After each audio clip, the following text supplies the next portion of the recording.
Okay, we will bring the Environment and Natural Resources Policy Committee to order. Representative Cornish moves the minutes of February 26th and February 27th. Representative Cornish, you had an opportunity to review those minutes. I know you have. So any questions by the members? There being none, all in favor of the minutes say aye. Aye. Opposed? Motion prevails.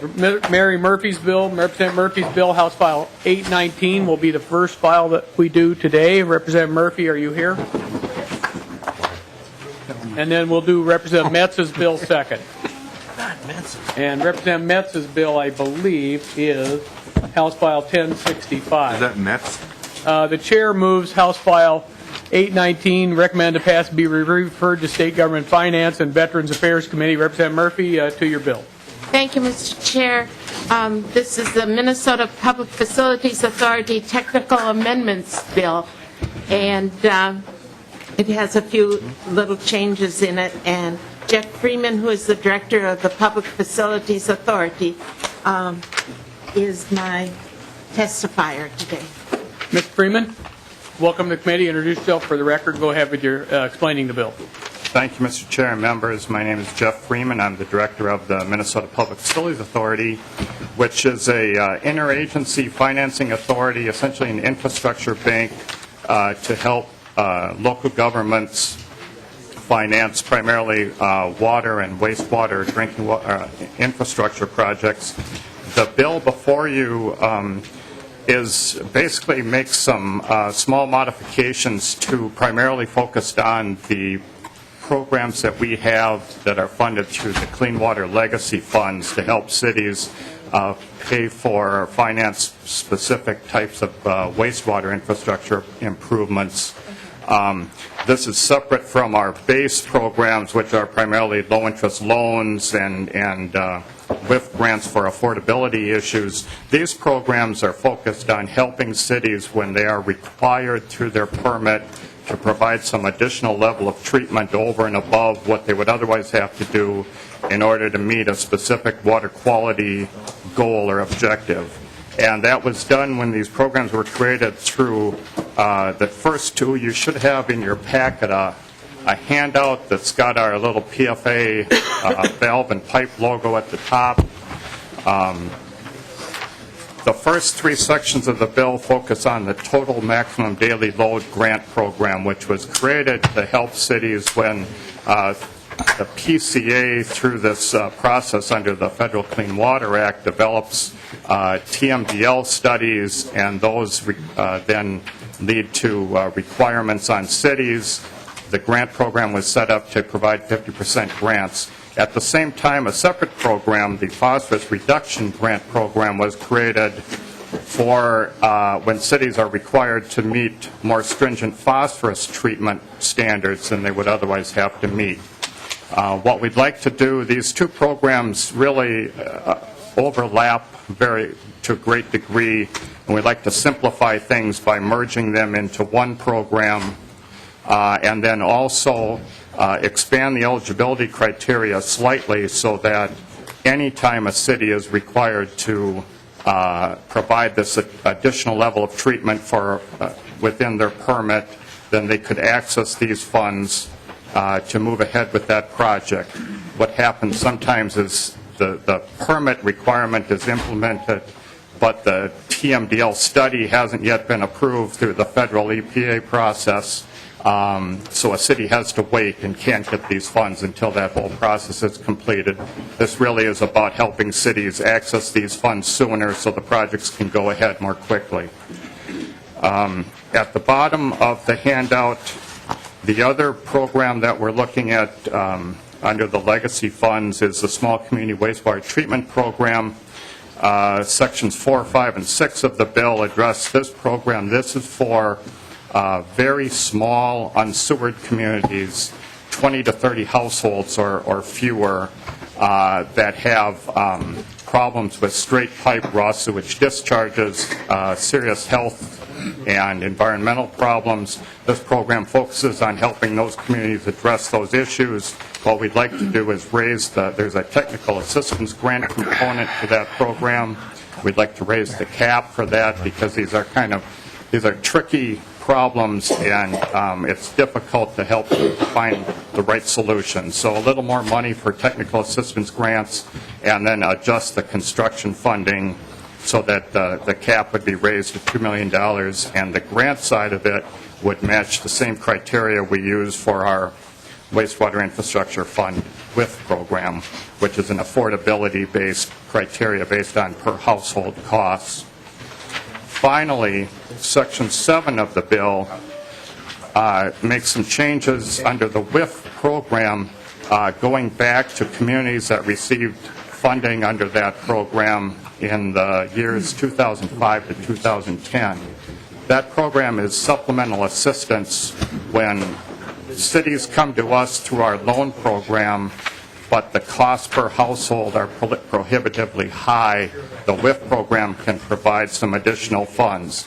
Those funds from the mid-90s when the program was created until 2005 were done in the form of grants. From 2005 to 2010, the program statutes were changed to do that assistance in the form of a deferred loan. Then in 2011, it changed back to grants again. The change had to do with restrictions on our revolving fund loans and the term limit, or the length of the loan term that we are allowed to fund, and trying to match up our programs with USDA Rural Development, which we partner with a lot on these funding programs. So the change was made. We were later able to get EPA to grant an exception and allow us to make changes to our revolving fund loans that really dealt with the problem in a better way. So ultimately, the program was changed back to grants. Every city now that qualifies for WIF gets a grant. In that interim period of time, 16 communities received these deferred loans. These are hardship communities that already had to raise rates to build the project in the first place, and now they're looking at having to raise rates again significantly to repay this deferred loan.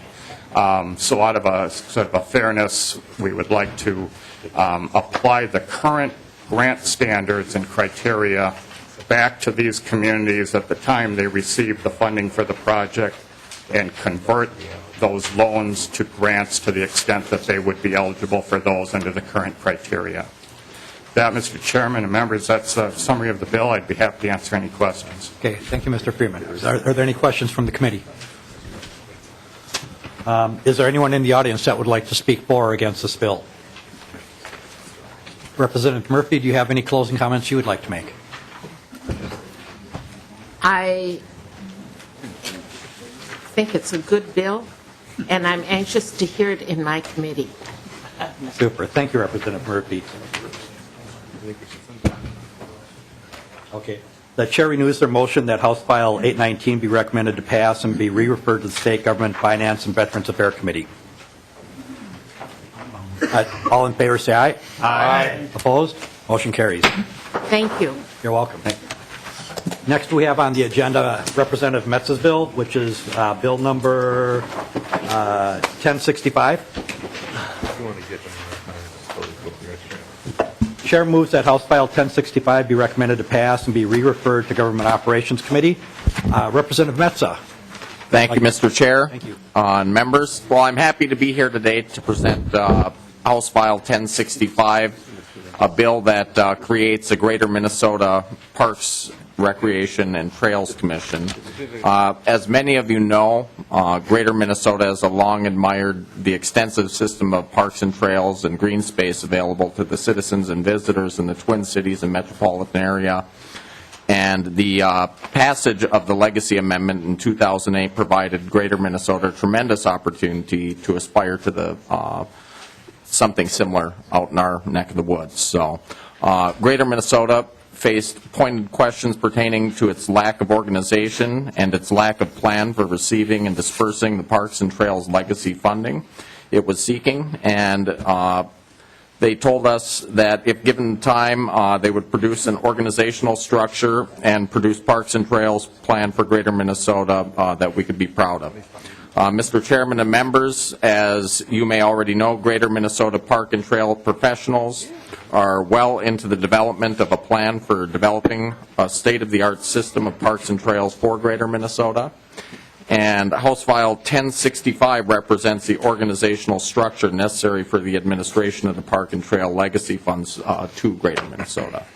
Mr. Chair, I have Mr. Al Lifford here with me today to provide some more information on the bill and the initiative. And Mr. Lifford is currently the chairman of the Greater Minnesota Regional Parks and Trails Coalition and Parks Director for Douglas County.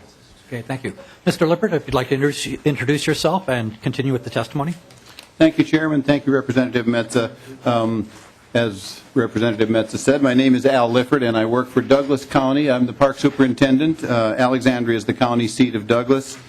I'm here today representing the Greater Minnesota Regional Parks and Trails Coalition, or not to say lesser, the Rural Minnesota Regional Parks and Trails Coalition, or maybe someday just the Minnesota Regional Parks and Trails Coalition, which is a place that we would all like to be one day. Thank you for the opportunity to speak to you today. House File 1065 is a bill that our group has proposed or is in support of to address primarily two areas of concern that have become apparent in the first years of legacy funding. The bill, if enacted, will solve the question of who do you talk to when you want to find out information about regional parks and trails in Minnesota, and particularly those in the cities and counties that lie outside of the metropolitan area. This bill also provides a formal commission to address one of the directives of the 2011 legislation that has become known as the 175 study. One of the deliverables in the 175 study was directed us to develop evaluation protocol and criteria to determine the priorities for park and trail acquisitions and development in Greater Minnesota.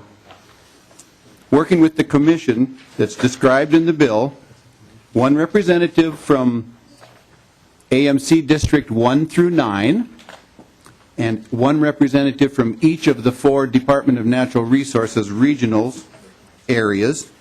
You'll have a motivated group of individuals around the state who are fully aware of the 25-year Park and Trail Legacy Plan and its components, are fully informed of the regional park classification criteria that is detailed in the Greater Minnesota Regional Park and Trail Strategic Plan, who recognize the regional differences across Minnesota and will be able to respond to them in a structured manner that results in good decisions on legacy spending, connecting people to the outdoors, acquiring lands, and developing opportunities in coordination with our partners in the metropolitan area and the state park system.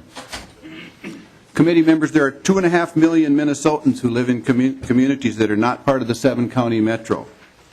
Regional parks in these communities serve the same role in Greater Minnesota that they do in the metropolitan area, that of near-home outdoor recreation opportunities. No Greater Minnesota Park Agency has had the benefit or the requirement, nope, my fingers aren't working, to work, none of our agencies have had the benefit or the requirement to work under a statewide organization heretofore. We believe that going forward, it would be in the best interest of Minnesota to create such an organization. We think it should be a small and efficient organization, an organization that can work with counties and cities interested in parks of regional significance, and to focus on selecting projects that will produce the best outcomes for Minnesota and will align with the 25-year legacy plan. Thank you, committee and chair. Thank you, Mr. Lippert. Does the committee have any questions for Mr. Lippert? Representative Hansen. Thank you, Mr. Chair. And Representative Metsa, I understand what you're trying to do here, and but I think it's important to look at the constitutional amendment being passed in 08, providing for support for parks. And you know, as someone representing a metropolitan district, that most of the legacy money doesn't stay in the metro area for 3 of the 4 funds. I understand that this would be a receptacle to get even more money for Greater Minnesota. And I understand folks supporting their areas, but I have to support mine. and I can't support the bill. I do have a couple questions. Mr. Chair, if this has an appropriation, what's the next stop on the bill? Next stop is going to be Government Ops, Representative Hansen. And then, Mr. Chair, will it be going to a Finance Committee after that? I would imagine it would be Representative Hansen. Okay. And then, Representative Metsa, why create in statute a 501c3 instead of creating a commission? Why the nonprofit? Representative Metsa? Mr. Chair, Representative Hansen, there is precedence for this, which I'll let my counterpart here explain a little bit better for you. Mr. Lippert? Thank you, Chair. Thank you, Representative Metsa. And Representative Anderson, we looked at a number of different ways that a commission could be organized. We looked at the enabling legislation that went into the Metropolitan Council. We looked at forming park districts. It seemed to us that there was a section on forming commissions that included the Conservation Corps and the Rural Ag Utilization Board. That seemed like the proper level of commission to make for the type of work that this group has to do. I think the fact that it was organized in 501c3 language is to enable it to receive and disperse state funds and to enable it to receive and disperse other types of funds in a tax-exempt manner. That is, I think, the reason that it was organized that way. Does anyone else have any other questions? Is there anyone in the audience that would like to testify for or against this bill? Hearing none, the chair renews their motion that House File 1065 be recommended to pass and referred to Government Operations Committee. All in favor signify by saying aye. Aye. Opposed? No. Motion carries. Thank you, Mr. Chair and Committee. You're welcome. Thank you. Next item we have will be House File 865, and that is Mr. Sundin, Representative Sundin.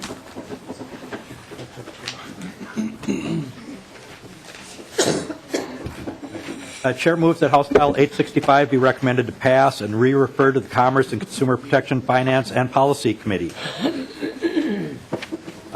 Representative Sundin, I understand that you have an author's amendment. Mr. Chairman, yes, there is an author's amendment. That'd be the A13-0130 amendment? That's correct, Mr. Chairman. Okay, the chair moves this amendment to get the bill in shape that the author would like. All in favor signify by saying aye. Aye. Opposed? Amendment is approved. We now have the bill in front of us as amended. Representative Sundin, if you'd like to give us an explanation. Okay, Mr. Chairman, representatives, this bill is intended to achieve three objectives. The first one is the environmental benefits from increasing collection of problem materials and recycling valuable resources. Minnesota has a strong network of county-operated household hazardous waste facilities, but this will expand collection opportunities to retailers and others who want to provide collection voluntarily. Carpet can be recycled into various products. Latex paint can be recycled into new paint or cement additive, and metal and other components from batteries can be recovered. Secondly, engaging manufacturers and consumers in the managing products at end of life. This moves finances from solely local government-funded programs. Managing household hazardous waste in particular is expensive, and this asks manufacturers and consumers who directly benefit from these products' sales to participate in funding the programs. Thirdly, this supports economic development and job creation in Minnesota, particularly for paint and carpet with existing recycling facilities. When California passed the carpet stewardship law, the number of facilities increased from 3 to 15. Even before the law was implemented, and there are now over 250 jobs directly related to carpet recycling in that state. This legislation is needed to, number one, ensure a level playing field so all the manufacturers are participating. Number two, allows manufacturers to work together to design and manage programs. And number three, it provides accountability. These programs are in place in other places in the United States. 4 states, Oregon, California, Connecticut, and Rhode Island, have enacted bill language supported by the American Coating Association. California has enacted a product stewardship program for carpet that was supported by the industry. And California is also considering a bill this session to implement a program for primary batteries, the smaller batteries. There's an emphasis on manufacturer created and managed programs. Firstly, it builds off the experience with other product stewardship programs in the state. Secondly, manufacturers are responsible for designing, managing, and financing these programs. And thirdly, there are requirements for adequate collection and performance goals, but those are determined in the plan. That's an overview of the plan. We have people from the American Coatings Association with me. We also have Assistant Commissioner of the MPCA, Kurt Kuldelka, available for questions and comments. Okay, if you could introduce yourself to the committee, please. Mr. Chair, committee members, thank you for the opportunity to be here. My name is Garth Hickel. I'm the product stewardship team leader with the Minnesota Pollution Control Agency, and want to thank you for providing the opportunity today to address this bill. First off, I'd like to recognize the engagement that we've had from various trade associations, individual manufacturers, as well as local government and others as the bill language has been developed. It is important to note that it is one bill but has 3 distinct sections. There are similarities between the 3 sections, but some important distinctions as well. And it's designed to account for some of the product-specific attributes that obviously are only relevant to a particular product. So we are seeking to transition from a very prescriptive, regulatory-driven model to a product stewardship plan that the manufacturers develop, and there's a significant flexibility inherent in the language in terms of what that program should look like. As Representative Sundin mentioned, we do have an emphasis on manufacturer-managed and finance programs, with the agency serving in a broader oversight role. The first product, carpet, is intended to address the 86,000 tons of carpet that are being disposed annually in the state. We project that the agency recycling rate is less than 10% for that material. The reason we're interested in pursuing legislation is that we did actually enter into, along with 17 other states, a 10-year agreement that expired in 2012, a national agreement to increase the recycling rate for carpet nationally. Unfortunately, based on the evaluation in several states, including Minnesota, that the outcomes from that voluntary program were not achieved. So now we are looking at a mandated program to really drive an increase in the recycling rate and create new business opportunities. There is a stewardship organization, the Carpet America Recovery Effort, that does exist in California, and we expect it to perform that same function in Minnesota. Manufacturers must participate in the program, and if to be eligible to sell in the state. So that's really the kind of compliance angle, if you will. The stewardship plan outlines the collection and recycling strategy and education and outreach plan that is due in 2015. Again, that is developed by the manufacturers based on some specific criteria in statute. The plan does propose 5-year performance goals.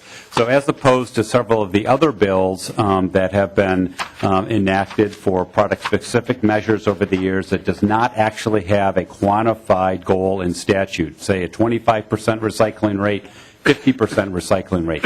We feel like the industry is in a better position to be able to look at the available data, identify what those collection opportunities are, and propose what those 5-year goals should be. It is funded by a stewardship assessment that is paid by consumers. Currently in California, that is 5 cents per yard. However, that stewardship assessment is solely managed by the stewardship organization. It does not come to state government. It is important to note that the local government, recyclers, and retailers must be consulted during development of the plan to ensure sufficient buy-in and adequate level of understanding of how the program will work in Minnesota.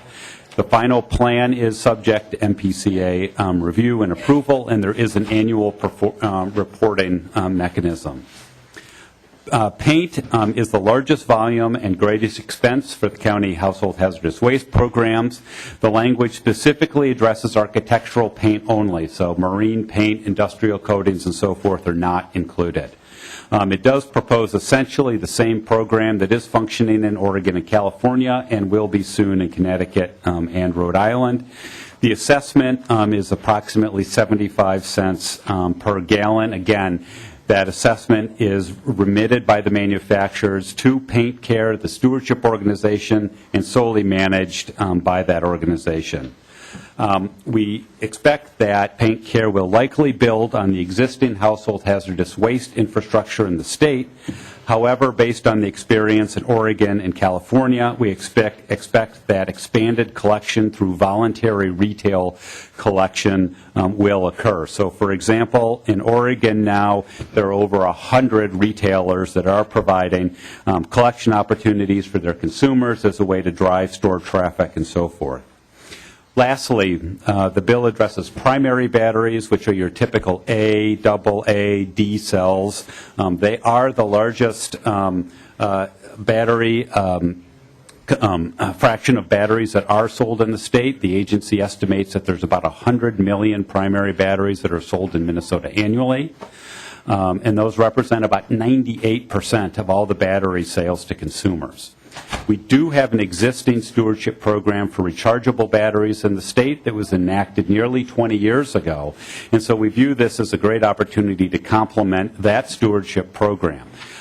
Unfortunately, as most people are unable to really differentiate between what's a primary versus a rechargeable battery, we do expect that this will lead to a significant increase in the collection of rechargeable batteries. So there is a significant environmental benefit as a result of collecting primary batteries, even outside of the metals and other constituents that can be recycled from primary batteries. There is a stewardship plan that is developed by the industry with specific performance goals, description of the collection infrastructure, and so forth that, again, is reviewed and approved by the agency. However, the funding model in this case does not actually have a defined stewardship assessment. It is, again, managed through the sales chain by the manufacturers. And again, following the others, there is an annual reporting requirement. There's two other provisions that I think are worth noting. One is that the MPCA is required to report to the legislature on the functioning of the programs every 4 years as part of a broader report from the agency.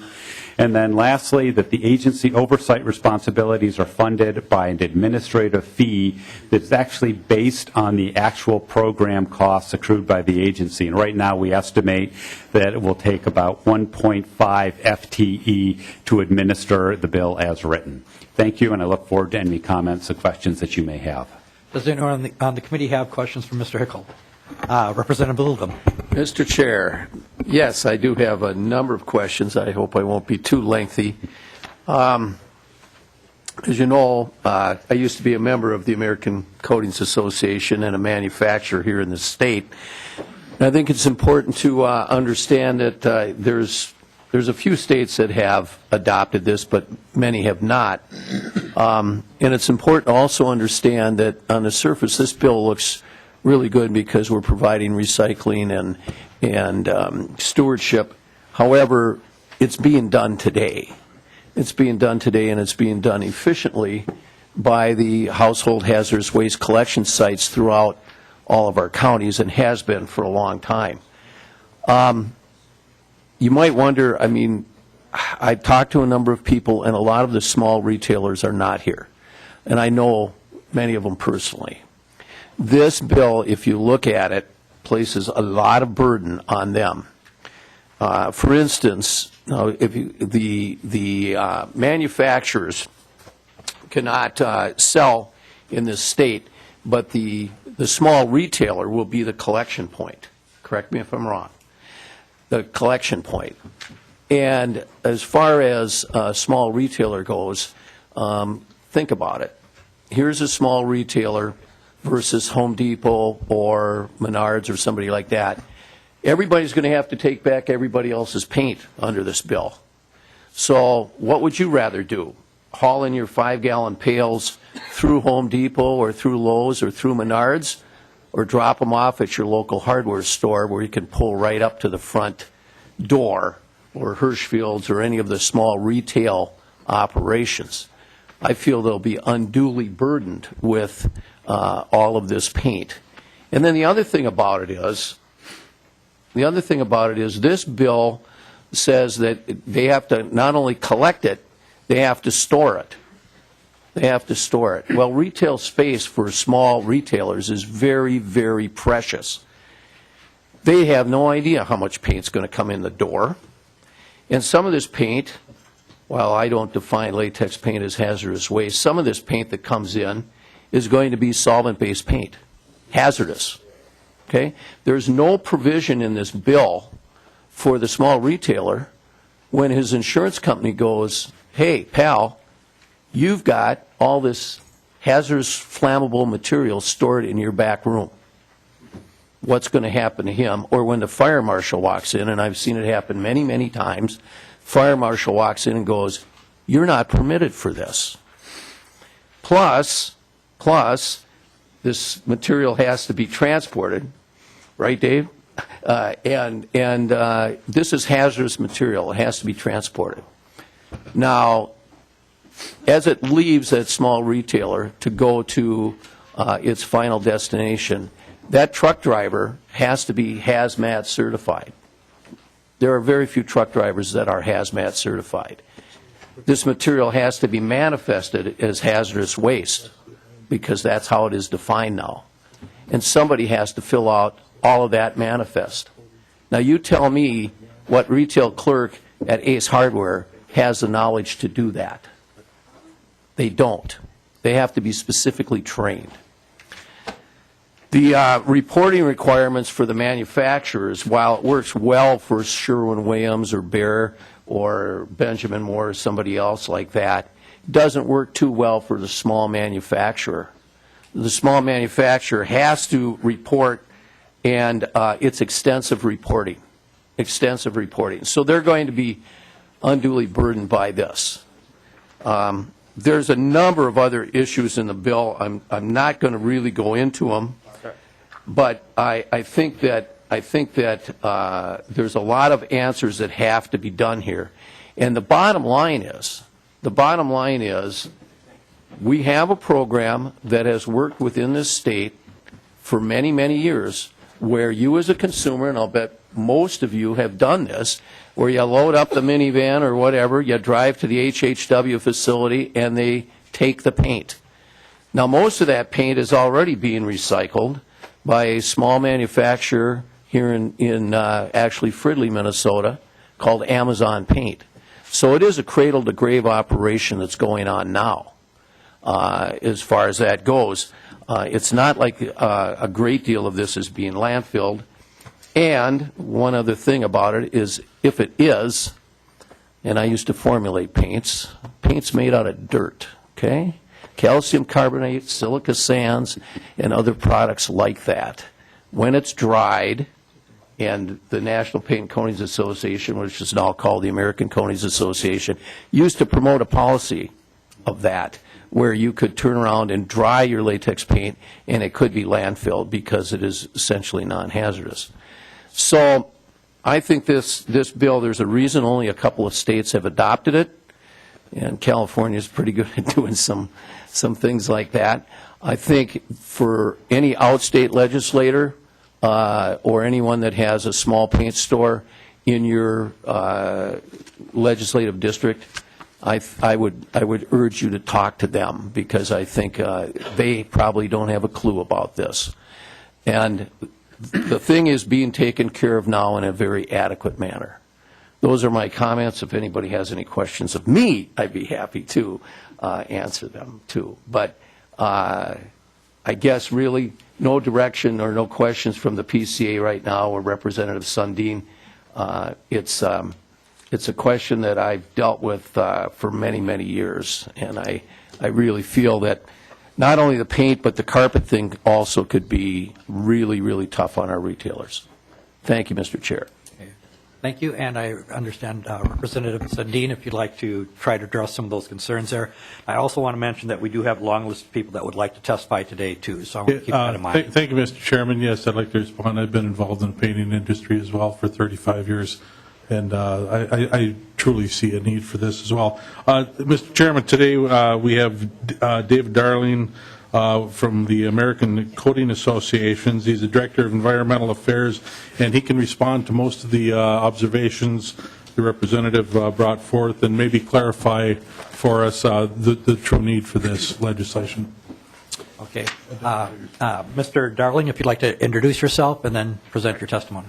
Thank you, Mr. Chair and members of the committee. I am David Darling. I'm a Senior Director of Environmental Affairs for the American Coatings Association. I have a couple points here, and then I will address some of the questions. The American Coatings Association is a trade association representing all types of coatings manufacturers, including manufacturers of house paint. ACA created Paint Care. It's a nonprofit organization to implement an end-of-life management program for post-consumer paint. You have a packet in front of you from a Paint Care packet. It has my testimony. It has a fact sheet. Has a number of letters of support, including Hirschfield's and Valspar, two native companies here in Minnesota.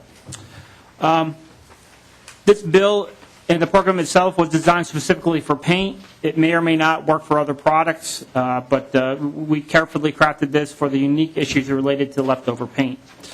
In our minds, a product stewardship approach is one where all participants involved in the life cycle of a product take a shared responsibility for its production, sale, use, and end-of-life management.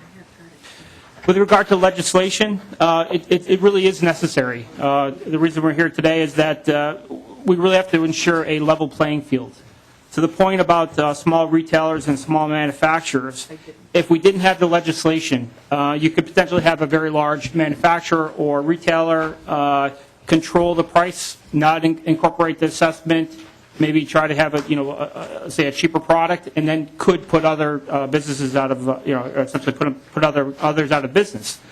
Because we have a level playing field via this legislation, we believe that small manufacturers and retailers are protected, and that's the reason for this legislation.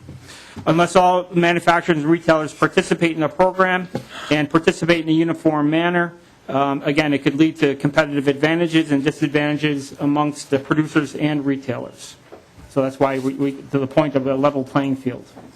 We also need legislation since when it comes down to the financing system like this, competitors can't talk about or agree upon the price of products or services without running afoul of antitrust provisions. Working for association, we're very careful of having members sit down in a room and talk about price. You just can't do that.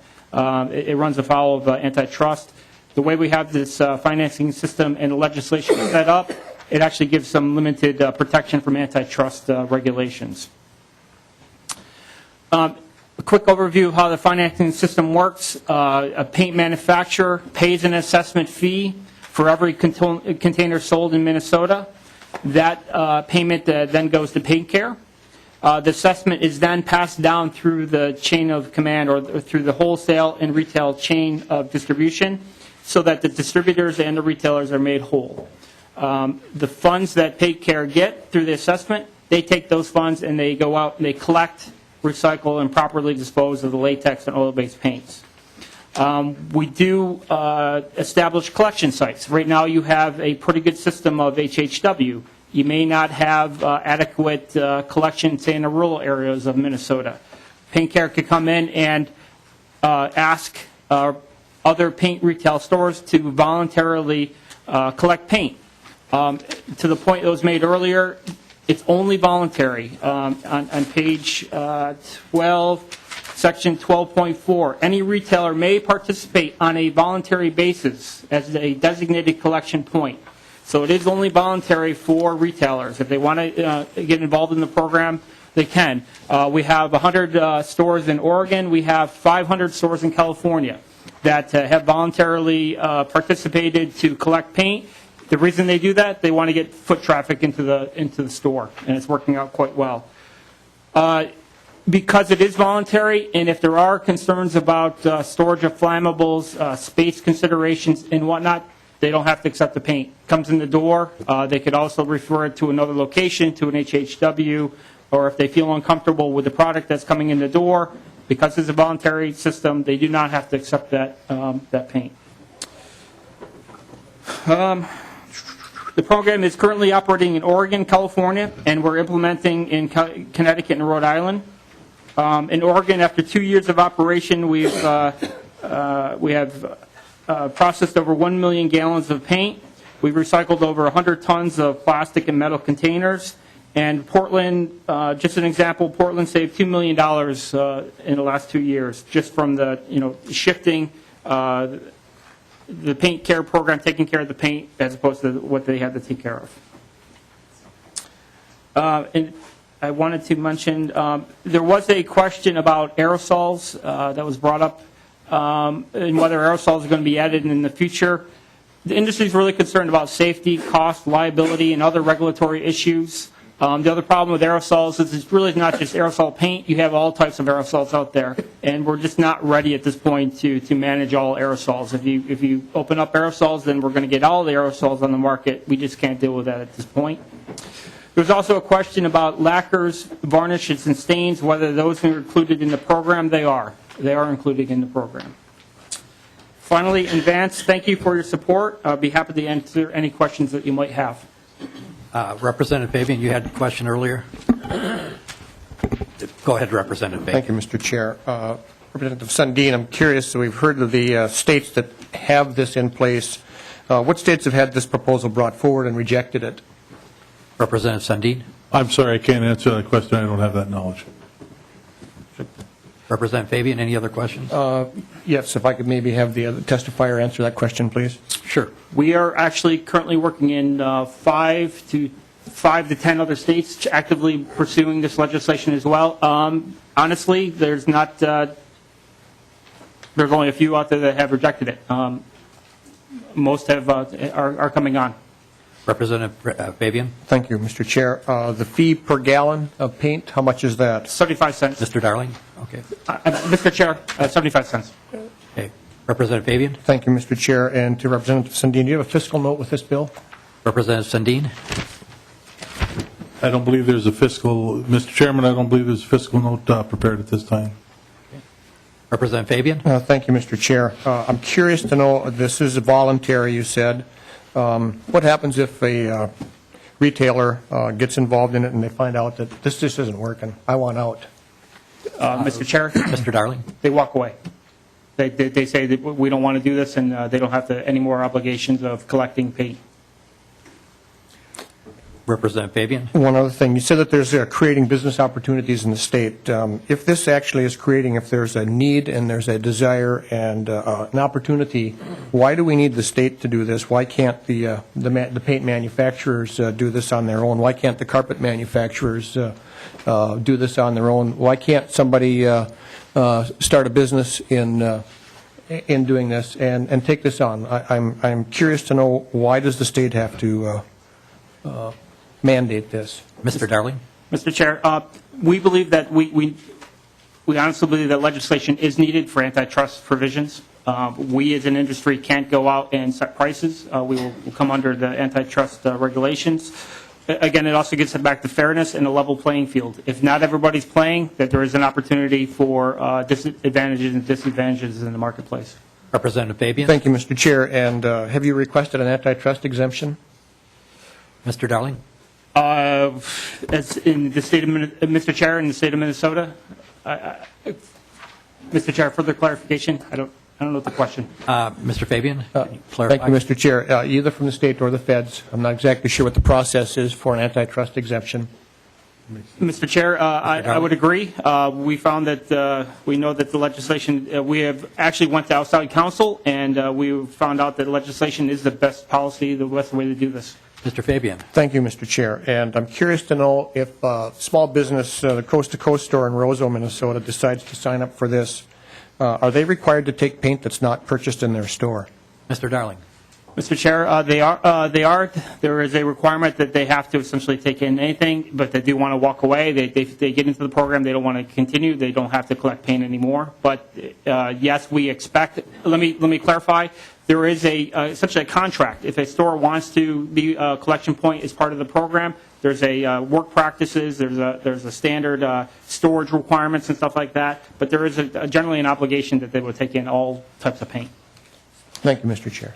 Okay, thank you. Representative Urusso. Thank you, Mr. Chair. I wanted to respond to Representative Uglam's comments earlier. The paint that he described would not be paint at all because it doesn't have any film forming capability. It'd be whitewash at best. The oil-based paint, it's the drying oils that are in the paint that naturally are the film forming thing. But in latex paint, the reason it's called latex is because it has a latex emulsion polymer in it. So it's going to have things like polyvinyl alcohol. And if it's a weatherproof paint, it has some slightly more hazardous components to it. While it's wet, they become less hazardous after it dries. So it's not the dirt that it was described to be. I'm not trying to say that it's a huge, scary thing, but it's not just dirt. And one of the things that struck me about the question about the solvent-based paint is, there's not going to be more solvent-based paint leaving the community as waste than there was entering the community in the first place as pails of paint. And so if none of the stores in the region are handling solvent-based paint, I don't know how the people in the community are getting their hands on it in the first place. Thank you. Representative Mr. Chair. You had some questions. I guess we could debate formulation once in a while with your technical background in mine also. And of course, once the volatile has left, the polyvinyl alcohols and things are gone. But I would like to address the voluntary aspect of this. And while it is true that a store can elect not to take back this paint, most paint is sold through a dealership organization. Okay, you go to Home Depot, you buy Behr or Glidden paints. You go to Sherwin-Williams, you buy Sherwin-Williams paints or whatever. However, many of these stores are individually owned. What I'm concerned about here is the manufacturer, and we do have the majors involved with this because it is the American Paint Association, will exert influence on these dealer stores that are individually owned to take back this paint. And this is one of the few areas left now where you really do have small proprietorships. So in other words, if you're a Benjamin Moore paint dealer, Benjamin Moore is part of this program. You may be a dealer, you may not want to take it back, but there may be some shall we say, influence because this is your brand. You should take it back. The other thing that I would like to address too here is the cost. Right now, the cost is going to the county. The county is bearing this cost through their HHA facilities.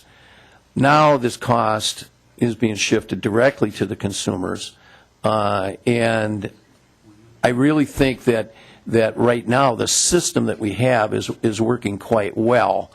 And also, we don't have any control over these costs here with the way this bill is written. No control at all as far as how these costs go up. And Representative Urusso, to address one of these issues about solvent-based paints and going to these small independents, that is the problem. I mean, you can have some of these solvent-based paints that weren't sold in your neighborhood, that weren't sold in your town, and they come back to you.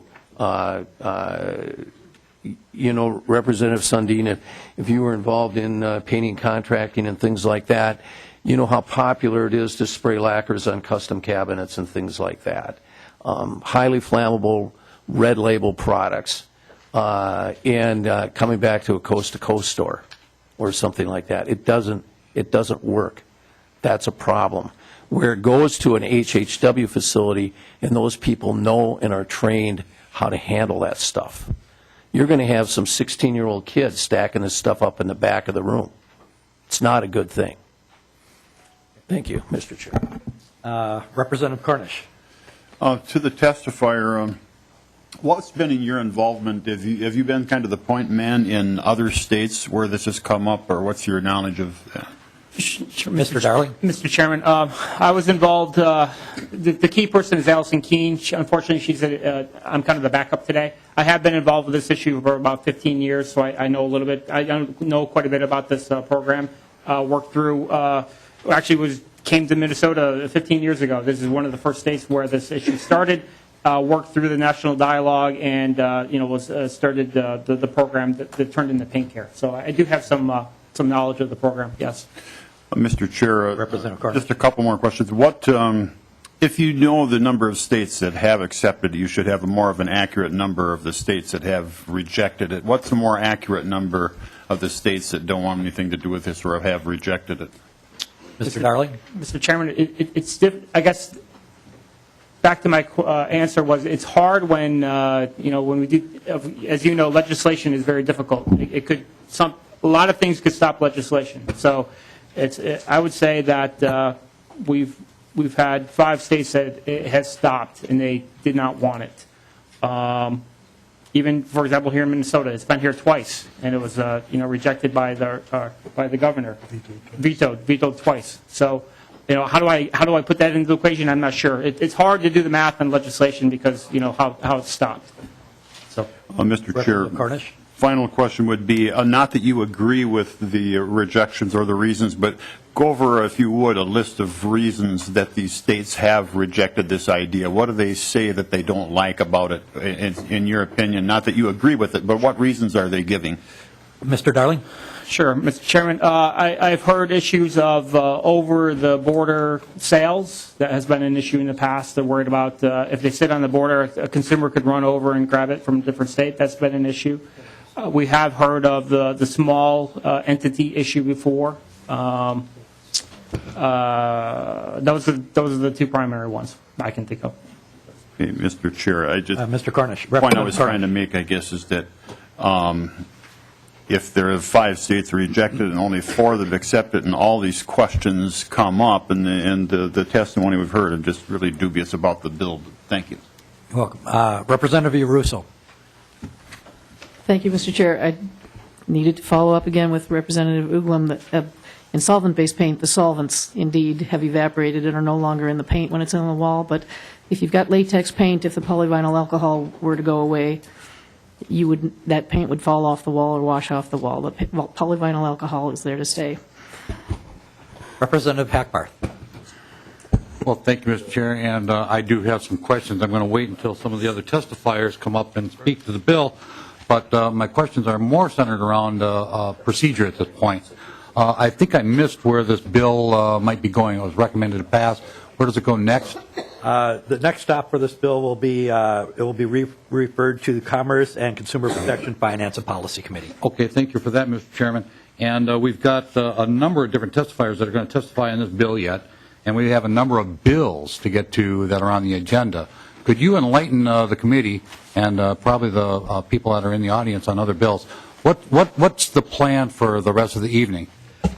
We've got several more bills to go through. We've got House File 717 with Persell. We've got 813 for Nornes, and then we've got 2 bills, 742 and 731, that Representative Dill will be doing. So I appreciate you bringing this up to light so that we can continue moving along. So we do have a few more things that we'll be covering. Yes, sir. Well, Mr. Chairman, how late are we going to go in committee? I know that Representative Wagenius' committee is scheduled to meet at 6 o'clock. Also, at the same time, the Energy Committee is also going to be meeting at 6 o'clock. There's a number of other things going on. How late do you anticipate this committee meeting? From my understanding, we were going to go as long as necessary to complete the work that we have before us this evening. That's my question. Thank you. You're welcome. Okay. Seeing no more questions, we will move on to our next testifier. At this point in time, Ms. Trudy Richter, if you could come up, please, introduce yourself and present your testimony, please. Thank you, Mr. Chair, members of the committee. My name is Trudy Richter, and I'm the administrator of the Solid Waste Management Coordinating Board. The Coordinating Board is a joint powers group of 6 metropolitan counties that work together on solid waste management issues, and it's been in place for almost 20 years. We do policy development, education, communication, advocacy, research, coordination, and regulation, and we prioritize products like those in front of you today. It's a collaboration. We share resources and work together. And I wanted to speak on behalf of the commissioners of the board. They would have been here in my stead. However, some are at NACO, and others had their own county board meetings this afternoon or evening. The coordinating boards is in support of product stewardship. We were one of the leaders a few years ago when we brought paint forwards and a product stewardship option for paint. These are three important products that create a lot of cost to counties and taxpayers, and they are a resource that could lead to new jobs if they're properly handled by Paint Care and other organizations such as that. We wanted to thank the author as well as the Minnesota Pollution Control Agency for their leadership in this issue. We think it's important with the amendment that they will be including the requirement in the plan that they work with existing household hazardous waste programming, because as others have commented today, it is true the counties ultimately by state law have responsibility for solid waste, and we have had to manage these materials for many, many years. It's important to know that this will represent tremendous savings to taxpayers if it is shifted to the manufacturers to manage. And then only the consumers, not every taxpayer, whether they use the product or not, would be responsible for that cost. We would like to, in the area of paint, push back a little bit as it relates to the aerosol issue. We believe that the association could go further. We have managed aerosols for years. You put them in 55-gallon drums, you seal the drums, and they're managed accordingly. We believe Paint Care should be able to manage those as well, and would like to have that issue looked at. Again, we are supportive of product stewardship, and thank you for this opportunity. Thank you for your testimony. Seeing no questions, we'll move on to our next testifier. A pair of them will be Lisa Thibodeau and Annalie Garletz. If you both would like to come up, please, and introduce yourselves and provide your testimony to the committee, please.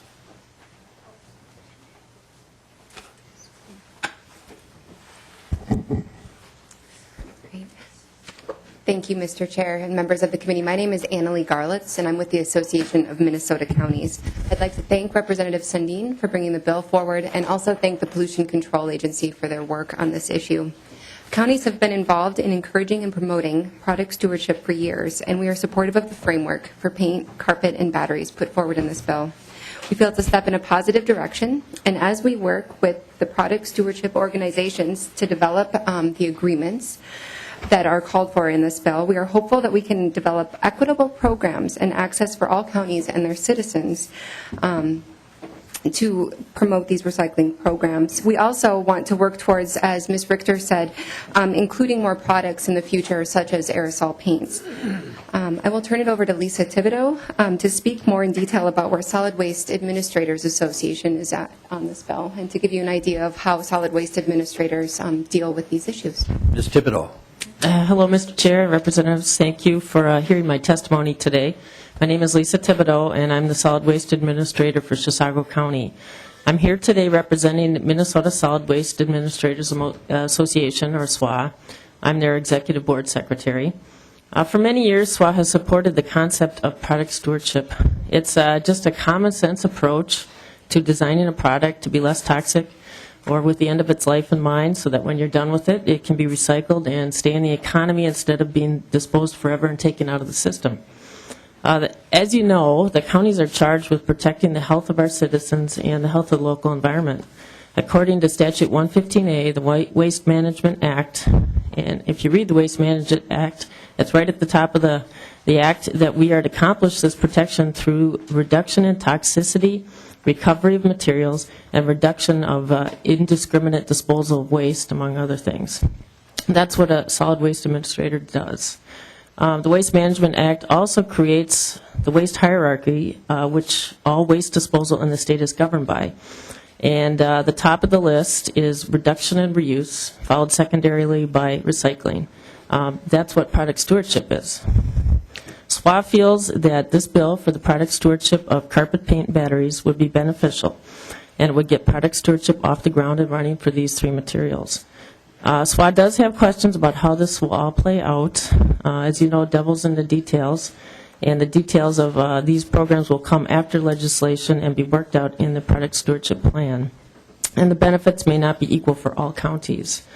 SWA would also like to see other materials added to the list down the road, such as aerosol paint cans.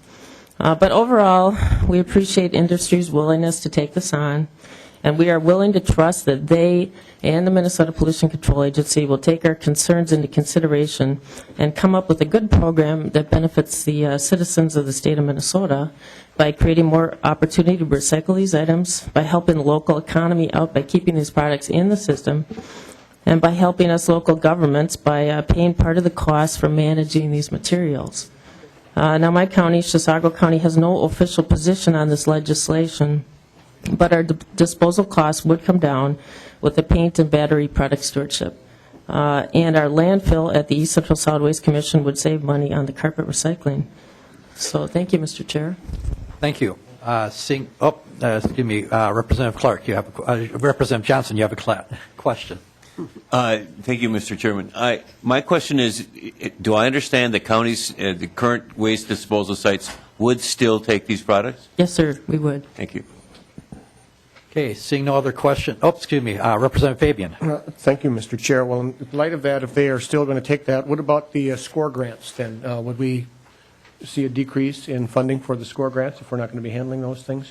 As far as my understanding, SCORE grants to the county is about $14 million. I think HHW is maybe $500,000, so it's a small amount.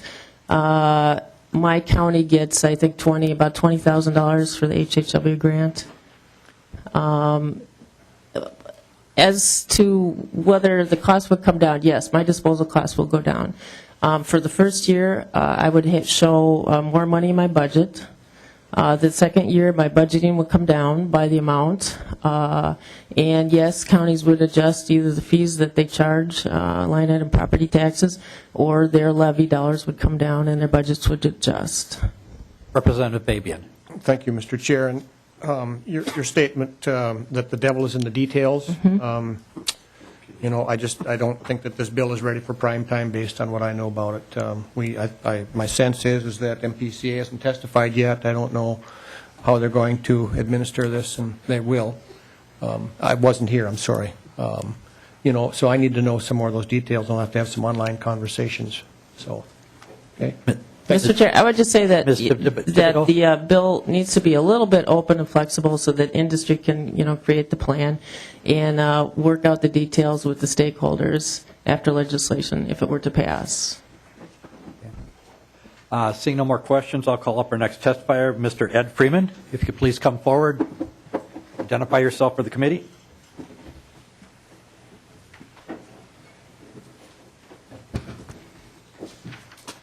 Mr. Chair, committee members, thank you. My name is Ed Freeman. I'm the CFO at Brotex Company. We are a 90-year-old Minnesota-based family-owned business involved in textile recycling since 1923. We've been recycling post-consumer carpet since 2006 and have processed over 34 million pounds of post-consumer carpet over the past 3 years, including over 14 million pounds last year, diverting 33% of this amount from the landfill. The balance still goes back either to landfill or to burn facilities. Our byproducts from this activity go back into engineered resins and the plastics industry, and some goes back into remanufactured carpet. Carpet recycling creates jobs. We currently employ 32 people in this part of our business in the carpet recycling area. And for every 5 million pounds that we add to the processing, it creates a need for about an additional 15 jobs. If you throw away the carpet, you're throwing away the jobs. We're in favor of the proposed legislation for the following reasons. If carpet recycling is to be successful and profitable, we must collect revenue to offset the cost for taking in the carpet for processing.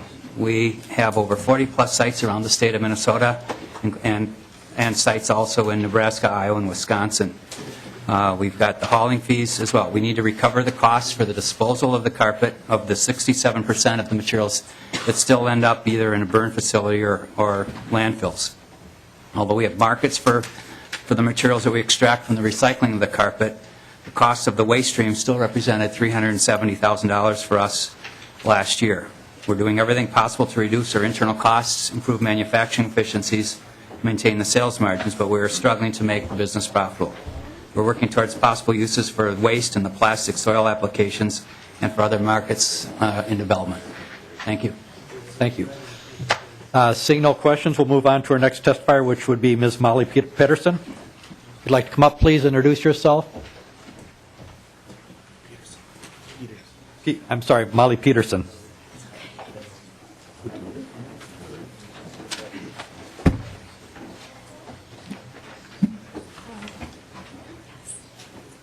Thank you, Mr. Chair and members of the committee. I'm Molly Peterson, Government Affairs Director for Conservation Minnesota, and I am here to testify in support of House File 865. For Conservation Minnesota, we view this as an extension of the work being done in previous years that have dealt with problems in the waste stream, like electronics waste. Too often, products like carpet, paint, and batteries end up either in landfills or, in the case of paint, dumped down the drain by consumers simply because they aren't aware of any other options for disposal. And simply by our name being Conservation Minnesota, we get a lot of calls at our office from consumers, from Minnesotans who say, you know, what do I do with these types of things? Is there a take-back program? What can I do? So we really do believe that Minnesotans want to do the right thing by responsibly disposing of or recycling these types of products. And we do think that the provisions in House File 865 will lead to less materials ending up in the landfills and in our wastewater. And we appreciate Representative Sundin's leadership on this issue. We appreciate Mr. Hickel with the Pollution Control Agency working with the stakeholders. And I thank you in advance for your support. Very good. Representative Ugel. Yes. Thank you, Mr. Chair. You mentioned that consumers dump paint down the drain. What evidence do you have of that? Ms. Peterson. Well, we do get calls from us to our office of people who say, you know, is there anything that I can do? Do I dump this down the drain?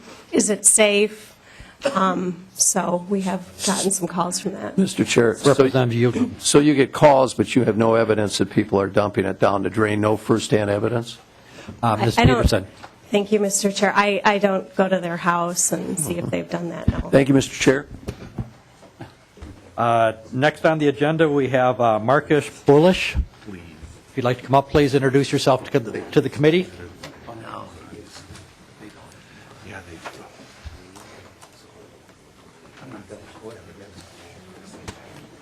Mr. Chair, committee members, I'd like to defer to my colleague before and reverse the order, Mr. Cohorst, if that's allowable. That would be fine. Mr. Cohorst, if you'd like to come up, please, and start off the testimony.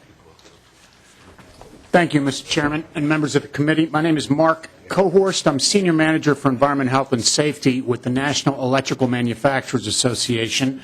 I appreciate the opportunity to address you today. NEMA is the principal trade association representing the interest of the U.S. electrical products industry. I'm here today on behalf of several members of our primary battery manufacturing section, specifically Energizer, P&G Duracell, and Panasonic. I'm joined by representative of one of these member companies, and he'll speak to you directly in a moment. I'd just like to speak broadly on the motivation for this bill and the context surrounding it with respect to primary batteries. First of all, I want to reemphasize again that this section of the bill deals with primary single-use batteries, not the rechargeable batteries used in power tools, phones, computers, and other devices that we have to charge up for further use. These are primarily so-called alkaline and carbon zinc batteries, the AA, AAA, CD, 9-volt, that are ubiquitous in our households. I want to begin first by noting that battery manufacturers voluntarily have taken major steps to address the potential human health and environmental concerns associated with these products. The biggest and most significant is 2 decades ago, the primary battery industry was the largest industrial consumer of mercury. And that's because all of these these household batteries, C, D, AA, and AAA, contained a sizable measure of mercury in them. At that point, however, the manufacturers were able to develop technologies that eliminated the need for mercury in these batteries. A few years after that, mercury addition to carbon, zinc, and alkaline batteries was made illegal by a federal 1996 federal battery legislation. The only batteries left today that contain mercury in the consumer sector are the miniature ones, small button cell and coin cell batteries that power hearing aids, small tools, watches, and other small devices. Our members, NEMA manufacturers, have committed to eliminate mercury in those batteries by January 2015, and they're well on course for meeting that goal. This bill today, H 865, addresses another important sustainability issue, and that's the proper management and disposal of primary batteries at end of life. We appreciate PCA's focus on this issue, and we've begun working with them on changes to the bill that reflect our industry's considerable knowledge of the issue, obtained mainly through a nationally focused initiative that's been underway for several years. My colleague will explain this effort more fully in a moment. I'd like to stress, however, first, that this model, this approach that we're working on, is intended to be applicable to primary batteries only. This is not a generalizable product stewardship model that we think can or should be adapted to other products. Our view, NEMA's view on this, is that all products and the markets they are traded in are distinct, and they need to be viewed as such in policy discussions. So finally, I'll just say that in working on this language with PCA and the model that applies to primary batteries, we have three principal core objectives. The first is to ensure a level playing field. In other words, address the notion of free riders. Secondly, and this is closely related to the first objective, the program established by the law needs to be economically sustainable for the manufacturers, and that will be aided by establishing this level playing field I just mentioned and ensuring that all or most of the stewards, the parties that are responsible for putting batteries on the market, are involved in the program. And finally, we're seeking to ensure that the program is structured to ensure that these batteries are collected and processed in the most environmentally protective and efficient manner. As my colleague will explain, NEMA has explored collection methods and recycling technologies globally, and we have a lot. We've developed a lot of collective knowledge on that issue, and we bring that to the discussion here. So, in summary, the companies that I mentioned are very supportive of the effort to craft a collection framework that will work for the state of Minnesota that meets the goals I just mentioned. We hope very much to reach agreement with PCA on those objectives. So that concludes my testimony, and I'm happy to answer any questions you might have. Representative Ward. Thank you, Mr. Chair. Mr. Kohorsch, you may not be in a position to answer this, but I'm hoping that someone can. You mentioned the button and the coin batteries. Having worked with 4 different assisted living and nursing home situations and seeing aides throw button hearing aid batteries away willy-nilly, literally, it just goes to the trash. So my husband and I started collecting them so that we could recycle them. We were not able to get any of those facilities to establish a way of collecting them. And you can imagine how many they go through. Yes. Is there anyone who is addressing that? Or has, it's been a couple years, has someone perhaps started a program to recycle those? Mr. Kohorst. Mr. Chairman, Representative Ward, the good news is virtually all of those batteries now, and the technology is called zinc air, are mercury-free on the market. So virtually all that you buy now have no mercury. For our members, that's the case. There are manufacturers that are not NEMA members, and so there may be some that still contain mercury. But for the most part, the ones you buy in most retail stores should be mercury-free. Mr. Chair. Representative Ward. Thank you, Mr. Chair. I'm sorry, perhaps I misunderstood. I thought you had said that 2015 would be the year that the button and coin batteries would be. Those are the batteries I'm talking about being thrown away. Hearing aid batteries in great quantities. And are there other materials besides mercury that we should be keeping out of the landfills that we should be collecting with these batteries, even if they don't have mercury in them? Mr. Crowhurst. Mr. Chairman, I'm sorry if I wasn't clear.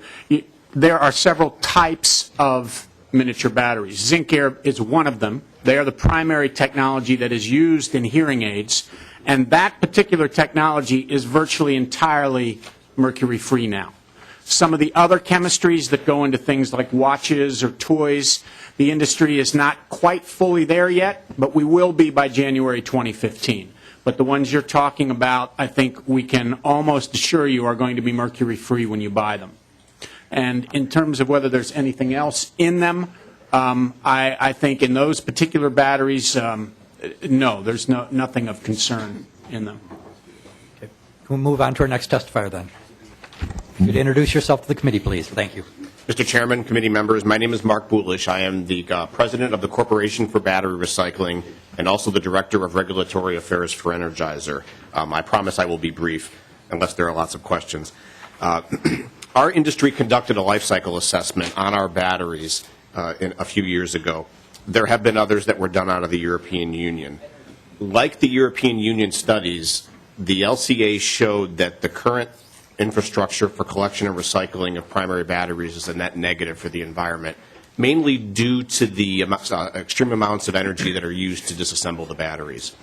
But unlike the previous studies that did not look at that, our study showed that there is a window of opportunity that if we carefully craft a program, we can get to a point where it's environmentally positive.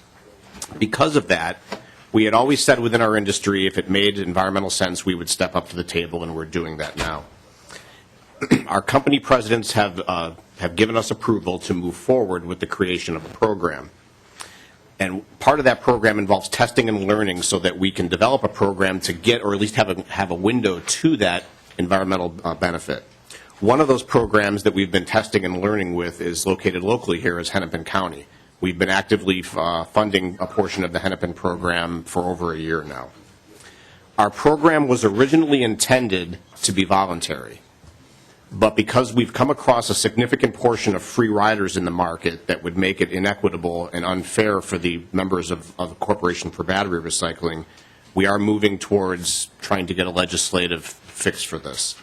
And we are working with MPCA, and we are certainly hopeful that we can reach a consensus with them that will work in Minnesota. And I'd be happy to answer any questions you might have. And real briefly, the miniature batteries that Representative Ward mentioned would be part of this program. Very good. Thank you. Seeing no questions, we'll move on to our next testifier, Mr. I believe Tony Quiles. And Genevieve Davila. If you would like to come up and introduce yourselves. Mr. Chairman, members of the committee, my name is Tony Quiles. I'm the Director of Environmental Policy at the Minnesota Chamber of Commerce, and I will be brief. And I'm glad that Genevieve came down, and there is also a representative from the carpet industry here, too, Mr. Chairman, that I'd like to cede my time to. But it shouldn't be shocking to you that the Minnesota Chamber of Commerce supports voluntary programs to educate manufacturers, retailers, and consumers at various stages of the product lifestyle. We want to show you that our willingness to participate and lead in waste management issues here in this state is we have an affiliate at the Minnesota Chamber of Commerce called Minnesota WasteWise. It is an award-winning program that has over 640 companies involved in it, and its goal is to reduce waste, save costs related to waste management, and then try and find the end products of one of our members, whether it be cardboard or plastic packaging, peanuts, and try and find, instead of disposing those, but trying to find someone else else that has a use for those. So we try and match those up, and we've been successful in doing that a couple of times. Their motto is less waste is smart business. And finally, Mr. Chairman, I'm going to turn away and turn over to Genevieve and somebody from the carpet industry. In this discussion and deliberations, as you talk about waste management, keep in mind that each product is unique, and you can't do a one-size-fits-all. Electronics are different than carpet. They're different than paint. And even within the batteries, I think you're going to hear, and you've heard some discussion here today about rechargeable batteries versus primary batteries versus button batteries, batteries in toys, and I think you're about to hear from Genevieve. And if we keep going at all this pace throughout the next couple of weeks here before committee deadline, that pacemaker that I'm going to have to get in my heart is going to have a little battery in it, and Genevieve's going to talk to you about that. So, I mean, just keep that in mind in your deliberations as you go through it. It's really hard. You can't boilerplate this. You have to look at it as each product as unique. And with that, Mr. Chairman, I'd like to turn it over, stand for any questions, and turn it over to Genevieve. Well, Mr. Quillis, I resemble that remark regarding pacemaker. Those batteries are very valuable to me. Go ahead, Mr. Chair, members, Genevieve Davila, I'm with Life Science Alley. Life Science Alley represents the medical device industry here in Minnesota. We have nearly 700 members, ranging from 3M, Medtronic, St. Jude Medical, to the smaller startups and mid-sized firms, as well as the suppliers and the manufacturing side as well. Our members are committed to providing safe and effective products, as well as being stewards of the environment. We are concerned specifically on the section regarding batteries. Imposing specific requirements on product manufacturers could require changes to product labeling or packaging, which in the case of medical devices would need to be approved by the Federal Food and Drug Administration. In order for the FDA to uphold its stringent safety and efficacy standards, a huge amount of clinical data is submitted to assure the agency that that product and the processes of manufacturing that product can be created in a way that guarantees the public that they will not be put at risk. Quality control procedures are extremely important to show consistency of the products in design as well as function. We are concerned that unless exempted, the bill could have significant negative consequences on the product approval process. It is our understanding that the definition of primary battery is being worked on by the authors and the MPCA and other stakeholders, and we are looking forward to being a part of that discussion. Any changes to the final composition of our products, including batteries within those products, and the packaging or inserts, or labeling for that matter, that details in the requirements of this bill could require further approval from the FDA. Once again, our members are committed to the promotion and the use of environmentally responsible materials, and we thank you for the opportunity to testify. Thank you very much, Representative Isaacson. Oh, no, I was just, no, thank you. Okay, I'm sorry. Any questions here for Ms. Davila? Okay, welcome. Introduce yourself to the committee and go ahead with your testimony. Thank you, Mr. Chairman and members. My name is Gail Kulik, and I'm speaking today on behalf of the Carpet and Rug Institute, or CRI. Jennifer Mendez, the Vice President of Government Relations for CRI, could not be here, but her testimony will be sent to you. CRI has a commitment to recycling and reuse of post-consumer carpet. CRI was instrumental in the formation of and still actively participates in CARE. You heard a previous testifier, Mr. Hickel, refer to CARE, C-A-R-E, that's Carpet America Recovery Effort. Since 2002, CARE has facilitated the diversion of 1.6 billion pounds of post-consumer carpet, most of it by recycling. You also heard from Mr. Ed Freeman of Brotex, a Minnesota carpet recycler, and we're proud to say that CARE has had an impact through him because Mr. Freeman and his company Brotex is a member of CARE. The California legislation, carpet stewardship law, did not have the level of collaboration that ends up with the most successful sorts of programs. The kinks haven't been worked out. They don't know how they're going to address rural collection. It's not clear that our industry can operate a successful program under this bill. Someone has said the devil is in the details, and that's true. Everyone wants a program that works and let's learn how California is going to work it out. They will have successes and they will have failures, but we'd like to leave the failures in California and bring the successes home to Minnesota. Questions for the former member of the House of Representatives? There being none, anyone in the audience, thank you. Anyone in the audience to testify for or against the bill? Members, do you have any questions? Representative Hackbart. Well, thank you, Mr. Chairman, and members. Well, I do have one question. Maybe Mr. Eloff could answer this question for me. A number of years ago, we did one of these recycling things for paint. And is there something in statute now where where there's a tax or a fee on paint that's hidden in the price? Or I thought we did something like that already. Maybe something that went to the counties for recycling paint. Is there something in statute that you know of at this time? Or maybe the department can answer that question. I don't know. Mr. Chair, Representative Hackbarth, I certainly don't recall anything like you're describing. What I remember is the effort to do a collection, an industry-based collection program for paint that was and did get vetoed by the governor. Oh, okay. Yeah, maybe that was it. Maybe something did get passed and then it got vetoed. Okay. Well, thank you for that. And Mr. Chairman, I'm a little bit concerned. And every single day I come in here, I'm finding out about a new tax or a new fee that's being proposed in these bills. I'm finding out that there's a huge liquor tax that's being proposed, a cigarette tax. Every time we come in here, there's a new tax or a new fee that's being imposed somewhere. I mean, it's just getting ridiculous.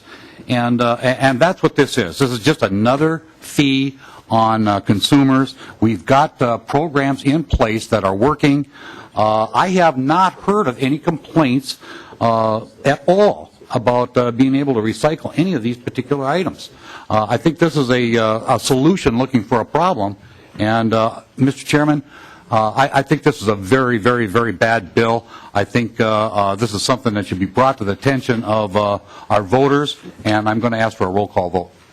Okay, roll call has been requested. And Representative Hackbart, I absolutely have to agree with you. In fact, during the last 10 years under the former governor, almost $3 billion in fees were assessed to the general public in fees. So I absolutely agree with you, and we're not doing much better. So, yeah, Representative Sundin, anything further on your bill? Mr. Chairman, to the bill, thank you very much, Vice Chairman Fisher and Chairman. This is nothing new or earth-shattering for Minnesota. We've recycled tires. We've mandated the reuse and recycling of tires. We've mandated the reuse and recycling of car batteries. We've had a couple of businesses here that have testified or been mentioned, Brotex and Amazon, that are already in this industry. We can actually lighten the load on the government burden if this program is implemented. This is our responsibility in regards to environmental stewardship, and I thank the committee for their consideration. Thank you. Representative Hackbart, thank you. Well, thank you, Mr. Chairman. And Representative Sundin, we're already doing this. We're already recycling these items. There's already laws in place that say that we need to recycle carpet. There's already laws in place that say that we need to recycle paint, and that the counties are providing these things for us already. I think we're doing a good job at product stewardship in a lot of different ways. There's a whole new ballgame on the way we're going to be doing those things. I just see this as an expansion of more bureaucracy. We're hiring more FTEs to handle these things. Representative Fabian, the last couple of years, has had legislation to reduce the bureaucracy and make things simpler and easier. This makes things more complicated. So I just don't see a need for this. We see more and more of these bills all the time, and it's just getting carried away. And Mr. Chairman, you know that I carried the increase for the hunting and fishing licenses last year. That's an increase in fees. I believe that fees are you pay as you go, Mr. Chairman. Taxes are things that are imposed on people that don't necessarily are things that you need, or that if I participate in hunting and fishing, that's my prerogative, and I should expect to have to pay for a license to do that privilege. Taxes, I think, are another issue and in a whole other category. So, and we're talking about fees, I think it's a pay-as-you-go type thing as opposed to a tax. Well, thank you, Representative Hackbarth. And Representative Benson. Well, thank you, Mr. Chairman, and you've been very patient, and so has the Vice Chair. All I can say is last time I dropped off cans of paint and some oil and so, I went to the Hennepin County, I think it was in Bloomington. They didn't charge me 1 penny, but I think I had to pay something on my property tax. Yeah. So let's really have the people who produce this and the people who use these pay for it instead of putting on my property tax. And I'm surprised that people who don't think government should grow want the government to pay for all this. So let's stand for the consumers and for the taxpayers instead of the producers of all these products, Mr. Chair. Well, Mr. Chairman, Representative Hackbarth. to that point, Representative Benson, I don't think that you're going to see your county taxes go down because we adopted this program. I don't think they're going to take that into consideration. Representative Benson. Mr. Chair, thank you. It'd just be one less reason for these Democrats to want more taxes. You'll have a stronger argument now. Representative Bugle. Mr. Chair, I just would like to call, besides the tax thing, I would just like to call everybody's attention to the fact of safety. The HHW facilities are accustomed and know how to handle these things. They're hazardous waste facilities. They understand when they get a product in there in a paint that is a red label flammable product. And I'm afraid that going to these small retail stores or other places, I know that these young clerks do not have the training to handle this stuff. And I'm concerned about that. I think the system that we have right now works well. And there's nothing to be saying that, in the future, if the American Paint and Coatings Association cleans up some of the things in this bill, that we couldn't consider it again. But we do have a safety issue here that should be considered. Thank you. Representative Uruso. Thank you, Mr. Chair. One thought on that might be that before this goes to another committee, someone could think about whether there could be language added that restricts the acceptance of solvent-based coatings to designated stores that are equipped to handle it. Because I actually do agree with you on the solvent issue, because half-filled cans of solvent-based paint are more hazardous than full ones. Thank you. Thank you very much. Any further comment? Mr. Chair, as the new representative on this committee, I come here partly looking for new ways of approaching governance, and it strikes me that this is a new approach, and that the industrial partners are working with PCA to reach a common goal that we all have for safe product disposal. Thank you. Any further questions on this? Who made the motion? Okay, Representative Fisher renews his motion that House File 865 as amended be recommended to pass and referred to the Commerce and Consumer Protection Finance and Policy Committee. The clerk will call the roll. Representative Fisher? Aye. Representative Benson? Aye. Representative Cornish? No. Representative Fabian? No. Representative Green? No. Representative Hackbarth? No.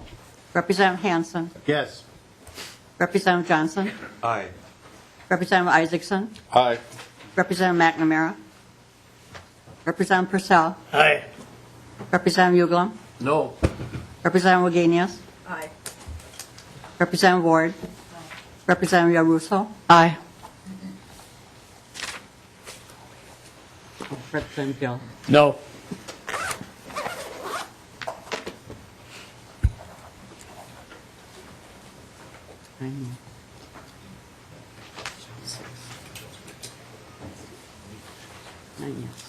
Nine yes, the motion prevails. Okay, we're going to take just a second to get organized here, and then we're going to do the Persell bill next.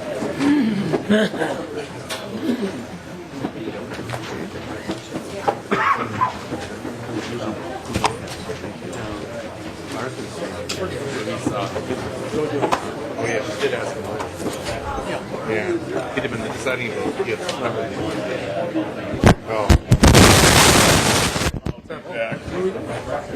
I think we do. I think some people are clear now. This is dead, yeah. You go. Yeah. Yes, exactly.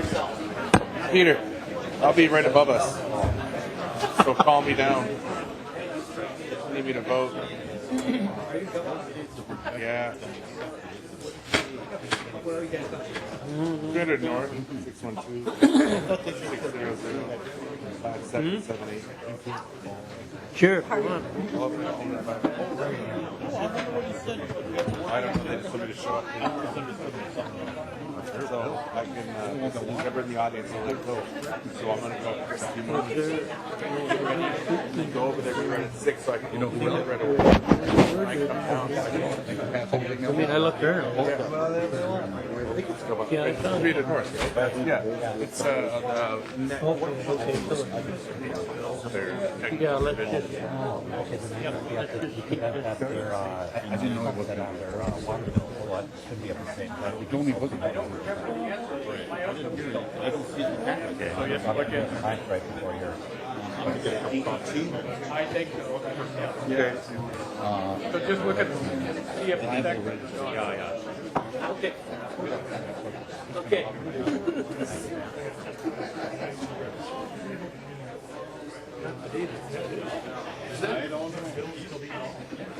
Is that? Well, don't worry about it. Move on. Hey, Molly, good. I was going to say to him, Okay, folks, if you're going to have conversations about the last bill, if you could please go outside. We're going to try and keep on track here.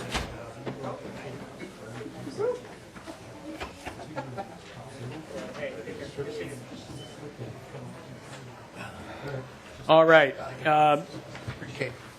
Representative Persell, your bill is House File 717, and Representative Persell moves that the House File 717 be recommended to pass and placed on the general register. The bill has an amendment, and it is the A13-0126. We'd like to adopt that to House File 717 to get the bill in the shape the author wants. Representative Persell moves the A13-0126 amendment. Discussion on the amendment. There being none, all in favor say aye. Aye. Motion prevails. To your bill as amended, Representative Persell. Thank you, Mr. Chair, and I'm going to have a couple of effective dates to get into this bill as well. If I can do that now, or do you want to talk about the bill first? No, let's get it totally the way you want it. So you have an oral amendment then? I do, and I've talked with Ms. Taylor, and I may need some help with this, but I'll give it a go. Representative Persell. Got an effective date on the the bill as amended after Section 1. Line 1.23 would be an effective date of January 1, 2014. After, okay, and I'm going to say this, and if I mess it up, after Section 2, the effective date January 1, 2014, and this is probably not going to sound, we have to renumber this thing. Am I messing it up already, Ms. Taylor? Representative Persell, you just tell us what you want, and Ms. Taylor will get it taken care of for you. I need 20, ATV 2014, watercraft 2015, January 1 in both cases. Okay, Ms. Taylor, could you tell us where that fits in the bill and how it's going to look when the bill is amended with the Persell oral amendment? Sure, Mr. Chair, members, what would happen is on after line 1.22, an effective date of January 1st, 2014 would be added. It would read effective date period. This section is effective January 1st, 2014 period. And then also on the bill, after line 2.21, another effective date would be added. This one would be read effective date period. This section is effective January 1st, 2015, and this one applies to the watercraft. And then if you'd go to the amendment that was just adopted, you'd go to after line 1.25 and add effective date period. This section is effective January 1st, 2014 period. Thank you, Ms. Taylor. Questions on the Persell oral amendment? Being none, in favor of the oral amendment, say aye. Aye. Aye. Motion prevails. All right, to the bill as amended.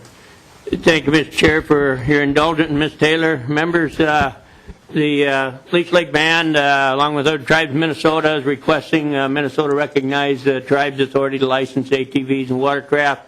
This was done for snowmobiles in the last session of the state legislature, and it's just seeking to put this on to ATV and watercraft. Worked with a number of folks and fellow legislators in getting this together here. Thanks to Representative Hackbarth for his help on this, and I have with me today too Mr. Henry Erdman, who's doing some work with the Leech Lake Band, and he'd offer a couple of words on the bill. Okay, Mr. Erdman. Mr. Erdman. Thank you, Mr. Chairman. Henry Erdman today here on behalf of the Leech Lake Band of Ojibwe. We support this legislation, appreciate your time, and we will work with the DNR on ironing out some of the details involving the Coast Guard on watercraft licensure going forward. Questions for Mr. Erdman from the members? There being none, Mr. Meyer. Mr. Chairman, really quickly, Bob Meyer, Department of Natural Resources. The reason for the delayed effective date on the watercraft is we do need to get a system developed or approved by the Coast Guard. So this, we feel, should give us time to get that approval process taken care of. If not, we have a commitment from the Representative Persell and the supporters of the bill to work with us on that effective date to make sure it works with the system. Representative Fabian. Thank you, Mr. Chair. This is to the author, Representative Persell, on where you have the 30 days outside the 30 consecutive days outside the tribal reservation boundary. How is that monitored? Mr. Erdman or Mr. Representative Persell? I'm going to defer here and how that would be monitored. I assume by conservation officers or anybody that's out there. Would our Chief of Enforcement like to come down and discuss that at all? Based on his body language, I'm thinking no, but he is coming down.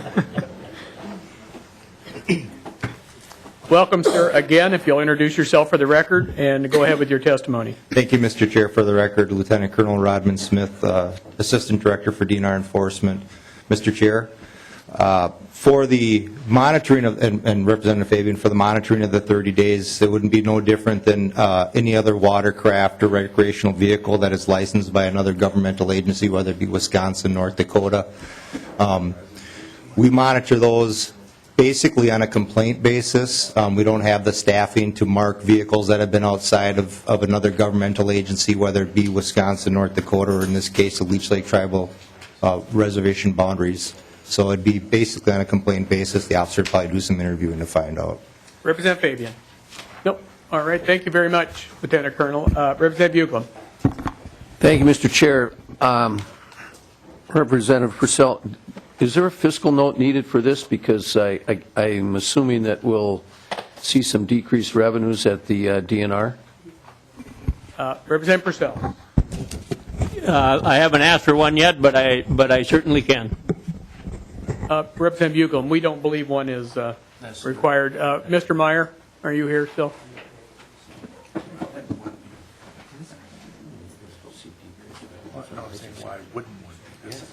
Thank you, Mr. Meyer, for coming up. Can you shed any light on that particular question of Representative Buglin?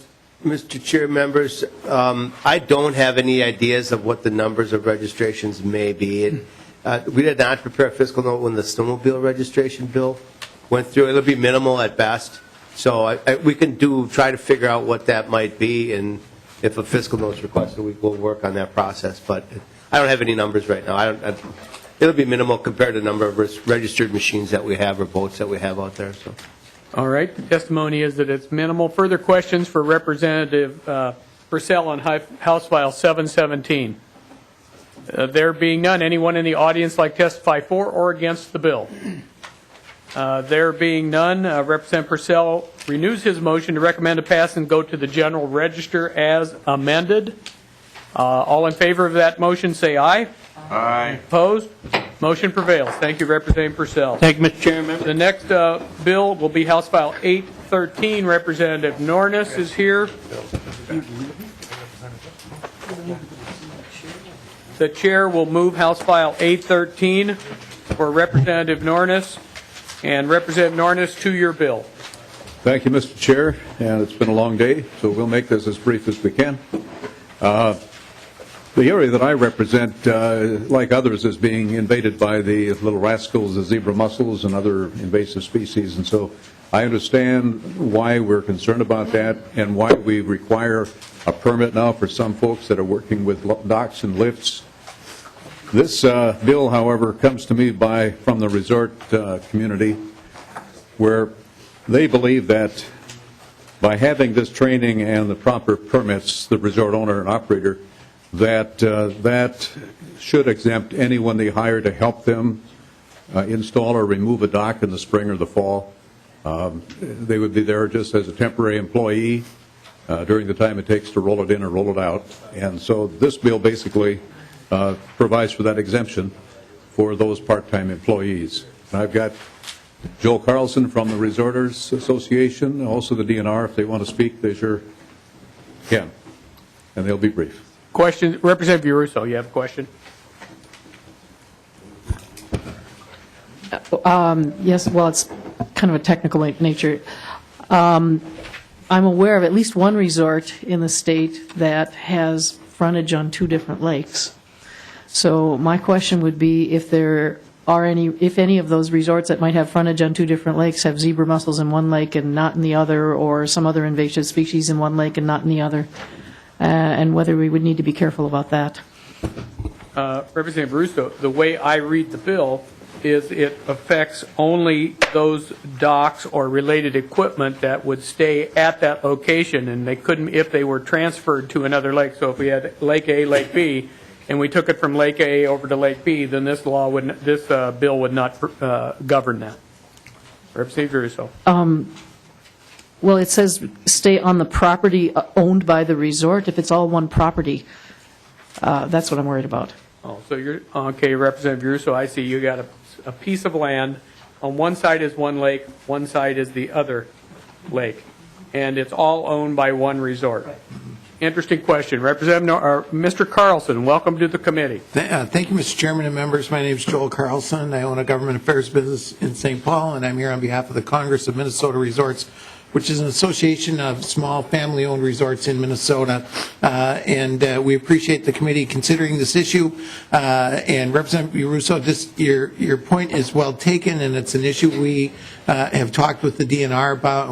We are looking at a suggested change to the language that would require the equipment to go in and out of the same water body. And so it's a point well taken, and I don't think we have opposition for this concept from the department, and we are just making sure that we get the language in a way that works for everyone, and we will address that issue as well. So if we can just take a short break, because I'm having Ms. Taylor work on an amendment to address that very perceptive nuance in this bill. So if we can just take a couple of seconds. Ms. Taylor is going to work on that. I don't know that we'll be successful, but and also, Mr. Meyer. Mr. Chairman, the DNR had suggested some language that they had shopped around to us, and he may have that there for you. These iPads are amazing things, aren't they? You know, members, the reason that we have these committee meetings is exactly for this reason, that we have a vast array of people that are experts in many different things and see these their strengths or weaknesses. And I really appreciate the fact that when, like Representative Russo, I read this 5 times and I didn't see that, but I didn't think about the fact that resorts between two lakes. I happen to have spent time at one of those resorts that was. That's the only reason I know about it. Thank you. Okay, thank you. And so we're working on the language, if we just take a minute. We'll just recess for 5 minutes. That way if people go do their thing, we can do it. 5 minutes. Thank you, Mr. Chair.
come out of recess, and we'll retake up House File 813, the Nornes bill. The bill is already before us, and Representative Nornes has an amendment. So Representative Yaruso will move the amendment to House File 813, and Ms. Taylor will read the amendment for the committee. Ms. Taylor. Mr. Chair, members, the amendment would read on line 1.17, delete remains and insert remain, and then after resort, insert and are only removed from and placed into the same water of the state. Questions on the amendment? Mr. Carlson. Mr. Chairman and members, the language that the DNR had provided to us earlier today also struck the language on 1.18 and all of 1.19. So the net effect of that is that a service provider that is doing this on their own property and in the same water body would, their employees would not have to do this. That's not our fight. I'm just telling you that that's the language that the DNR had provided to me earlier. Mr. Meyer?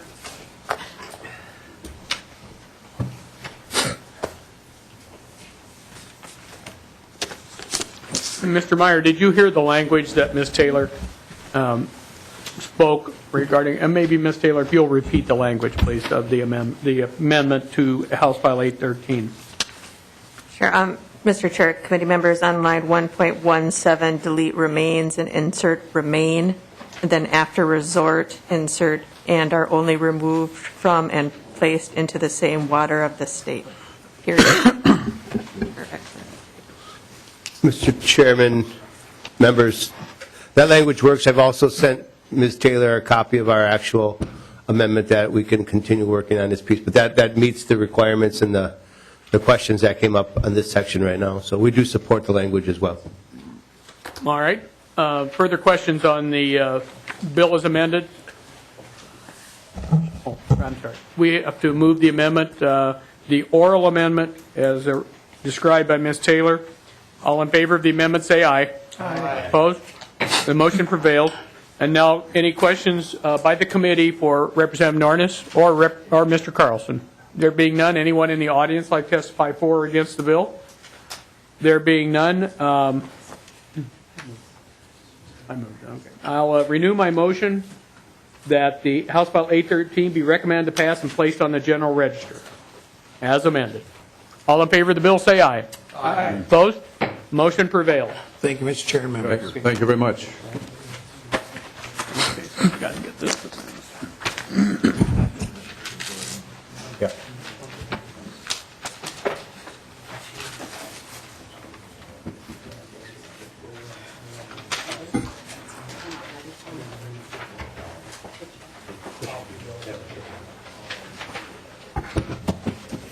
Go fast.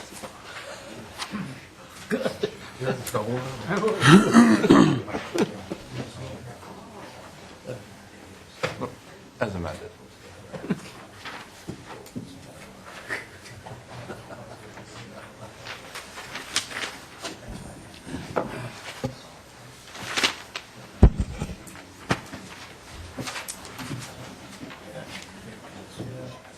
Good afternoon, Representative Dill. Thank you, Mr. Chair, and I'd like for you to move the bill, House File 731, be recommended to pass and sent to the Environment Finance Committee, to Government Operations. That is my motion. Okay. Thank you, Mr. Dill and Representative Dill, and we have that. And then you have an author's amendment?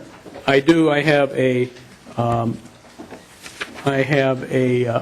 the A3 amendment, which moves the, are we not doing, yeah, we're going to skip that one, so I'm going to do an oral amendment that deletes section 3, 4, and 11. And you'll find those section 3 and 4 on page 2 and 3. And that has to do with the snowmobile registrations. We haven't come to agreement on that language yet. And also section 11, which you will find at the end of the bill, the last page, which is 6, and that has to do with a management plan. Includes some provisions, hunting, fishing, and trapping on line 6.9, and the reason for deleting that is I don't want any bill leaving committee that has anything to do with trapping or anything that would have to do with firearms, although this isn't specific to firearms, but that has to do with trapping. So my motion is, Mr. Chairman, to delete sections 3, 4, and 11 from the bill. And 2? Yes. So let me restate that motion. Section 2, which is found on page 1, Section 3 and 4, which are found on page 2 and 3, Section 5, that is found on page 3, delete, and then Section 11, which is found on page 6. Okay, thank you, Representative Dill. Representative Dill has a oral amendment to delete those sections. All in favor? Aye. Aye. Opposed? None opposed. Mr. Chairman, I really enjoyed that because it's everything that Mr. Meyer wanted. Yeah, the amendment's adopted. Go ahead, Representative Dill. I'm going to turn this over to Mr. Meyer, and he can explain the very small balance of the rest of the bill. Mr. Chairman, members, for the record, Bob Meyer, Department of Natural Resources. This was the department's technical bill. No, excuse me. So the bill that we have before you was the DNR's technical bill. Section 1 deals with other power-driven mobility devices, segways, powered wheelchairs, things like that. This gives us the authority to establish these procedures through commissioner's order to meet the ADA requirements of the federal government. So as these ADA requirements change, this will allow us to internally change our commissioner's order rather than go through the full Chapter 14 rulemaking process. Commissioner's orders have the same effect in directing these activities on the lands and activities within the state of Minnesota. Section 2, we've deleted. Section 3, 4, and 5 dealt with. Section 2 dealt with OHV criminal penalties with their apprentice rider program. There's no penalty established for that right now. We were bringing that in, but we've taken that out because of other complications with that language. Sections 3, 4, and 5 dealt with the establishment of a non-trail snowmobile license. Last year, the snowmobile trail pass and the registration were combined. We're still in negotiations with MinUSA on this language, so the author decided to take that out rather than leave this in here at this point in time. So that will bring us to page 4, which is section 6 of the bill. This section is extending the Matthew Lourey Trail, the terminus, the southerly terminus of it from that currently ended in the St. Croix State Forest to the Cuyuna State Forest. There's more trail that continues past the St. Croix. We're just trying to continue that trail to the Cuyuna State Forest in Pine County. Section 7 requires that allows that a state park permit is not required on the non-day use or camping in the park, developed campground, or the day use area. So there's hiking, hunting pieces of this Lake LaSalle State Rec area. You will not need a state trails pass or a state parks pass to be on those pieces of the land. Section 8 is actually language that it is in a bill carried by Representative Davney in the House. This is just a technical correction dealing with federal disabled permits, park permits, making them to conform with the state park permits. It's a piece that we forgot to do on the House floor last year. Section 9 establishes a duplicate cross-country ski pass of $2. This was in a section of rule that the department is deleting or repealing, so rather than do a new rule, we're bringing this piece into statute. Section 10 deals with non-resident wildlife rehabilitation permits. Basically, we're allowing non-resident professional wildlife rehabilitators that have a federal rehabilitation permit to come into the state to clean up an oil spill. If we ever have an oil spill, this will allow non-residents who are certified to come in the state and help us clean loons or whatever might be, ducks on there. Section 12 deals with that provision. It just allows us to use a good faith rulemaking clause, good clause exemption in rules to conform with Section 10 of the statute, so we don't have to go through the Chapter 14 process. And Section 13 also relates to rulemaking. It deals with paddle boards. It's the latest kind of craze out there. They're big, long, flat things, and saying you don't need to have your MN0042 boat number on there, so nobody would see them anyway. So we're just allowing rules to deal with that situation as well. So, Mr. Meyer, if you and I were on Mr. Chairman, if you were on one of those paddle boards, you and I, that would be underwater, that'd be a big paddle board. Numbers. Mr. Chairman? All right. I wanted to just comment on the sections that were deleted regarding the snowmobile language, the registration language. The discussion is coming from the legislation that was passed last year that combined everything into one, trail pass, registration, and all of that into one item. And so we're working on the language. You can expect to see something back in the bill at another point when we've worked out the language between my senator, who insisted on not having it that way, but we won that argument, and now he's really insisting, as he's the majority leader in the other body, and if I want to get anything passed, I'm going to have to deal with him. So we will be working on that. And beyond that, I want to make a motion, Mr. Chairman, to amend to House File 731, House File 813 that we just passed as amended into House File 731. So that would be my motion. Okay, Representative Dill has a motion on the floor. Any discussion? All in favor? Aye. Aye. Opposed? None opposed? One opposed? Okay, motion passes. I'm ready to answer questions, Mr. Chairman. Members of the committee, are there any questions of Representative Dill or Mr. Meyer?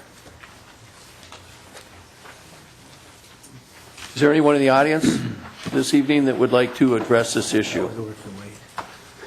Oh, we got the game and fish. Is there anyone in the audience? You want not snow?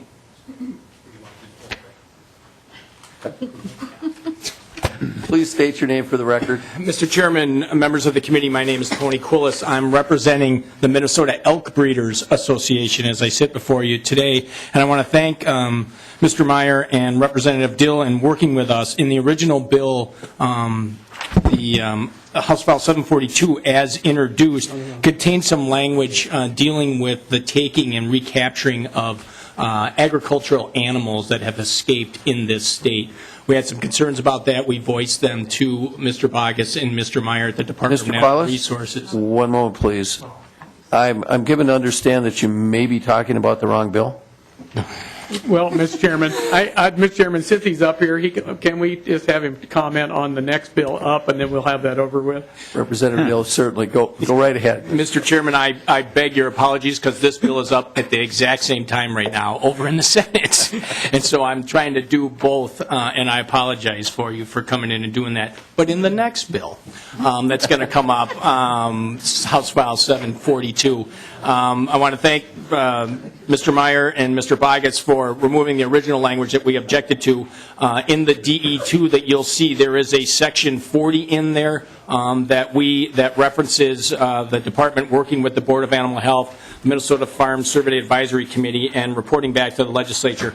We just think that the Minnesota Elk Breeders Association has committed to the Department of Natural Resources to talk about and discuss this issue. We think the correct venue to do that is the Farm Survey Advisory Committee, and it is of our opinion that we don't need language to do that. I'm reading that into the tape right now and giving my commitment to Mr. Meyer, Representative Dill, and to you that we will work this process through the Farm Survey Advisory Committee. Okay. Mr. Chairman, thank you for your time, and I apologize for commenting on the previous bill rather than the one I wanted. Thank you for your testimony. Is there anyone else in the audience that would like to address Bill number 731? Any further comments or discussion from the committee? Representative Dill, would you renew your motion, please? And I will. I'd like to renew that House File 731 as amended, be recommended to pass and move to government operations. All right, Representative Dill has renewed his motion. All in favor? Aye. Opposed? None opposed, motion passes.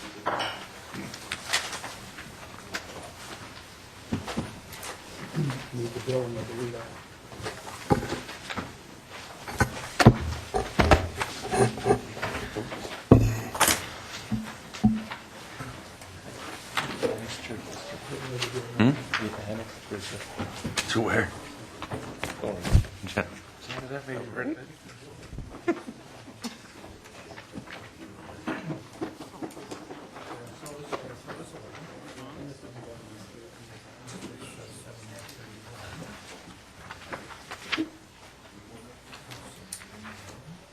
Next on the agenda this evening is House File 742, Representative Dill.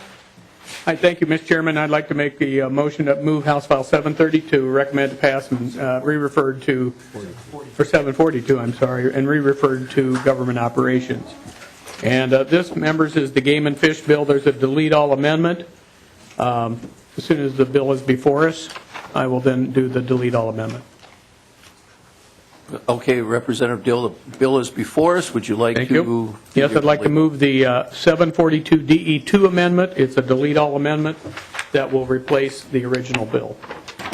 Okay, thank you, Representative Dill. We have the amendment before us. All in favor? Aye. Aye. Opposed? None opposed? Thank you very much, Mr. Chairman, and I'll ask Mr. Meyer to come and explain these sections. Oh, Ms. Don Carlos to come down, and we'll start with, obviously, section 1. Yep.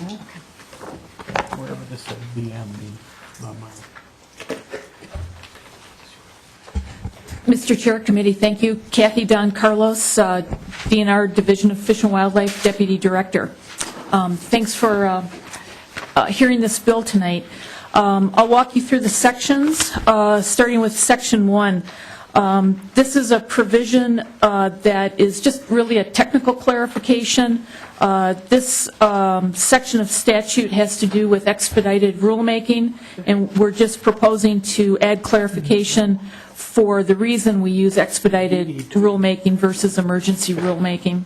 And that is specifically to address season variables on an annual basis. This is information we don't have until after the following season is completed. So it's a very time-sensitive, tight timeline type of situation. Section 2 has to do with us enacting or carrying out the Federal American with Disabilities Act. Mr. Meyer had talked about this section in the previous bill. It's the same exact rationale. We're just looking for the ability to use commissioner orders to actually implement the American Disabilities Act on lands that the state has jurisdiction over.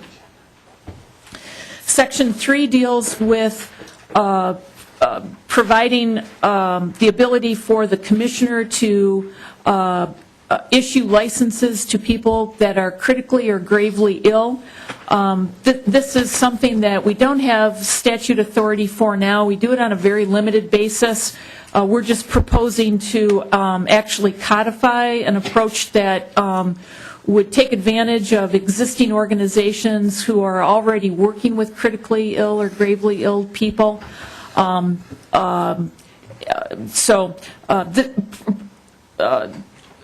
Basically a technical fix.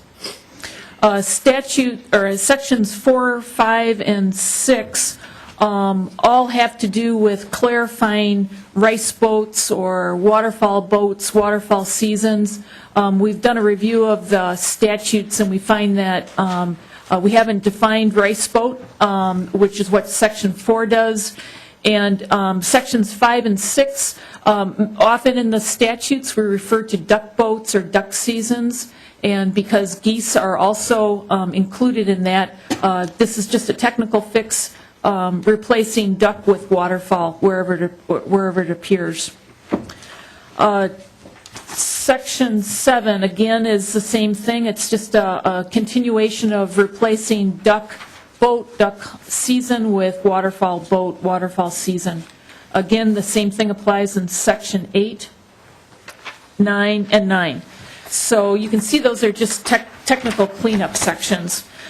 Section 10 has to do with cooperative farming agreements. This is an arrangement that we currently use on wildlife management areas, scientific and natural areas, and we're proposing to also add aquatic management areas to this section of statute.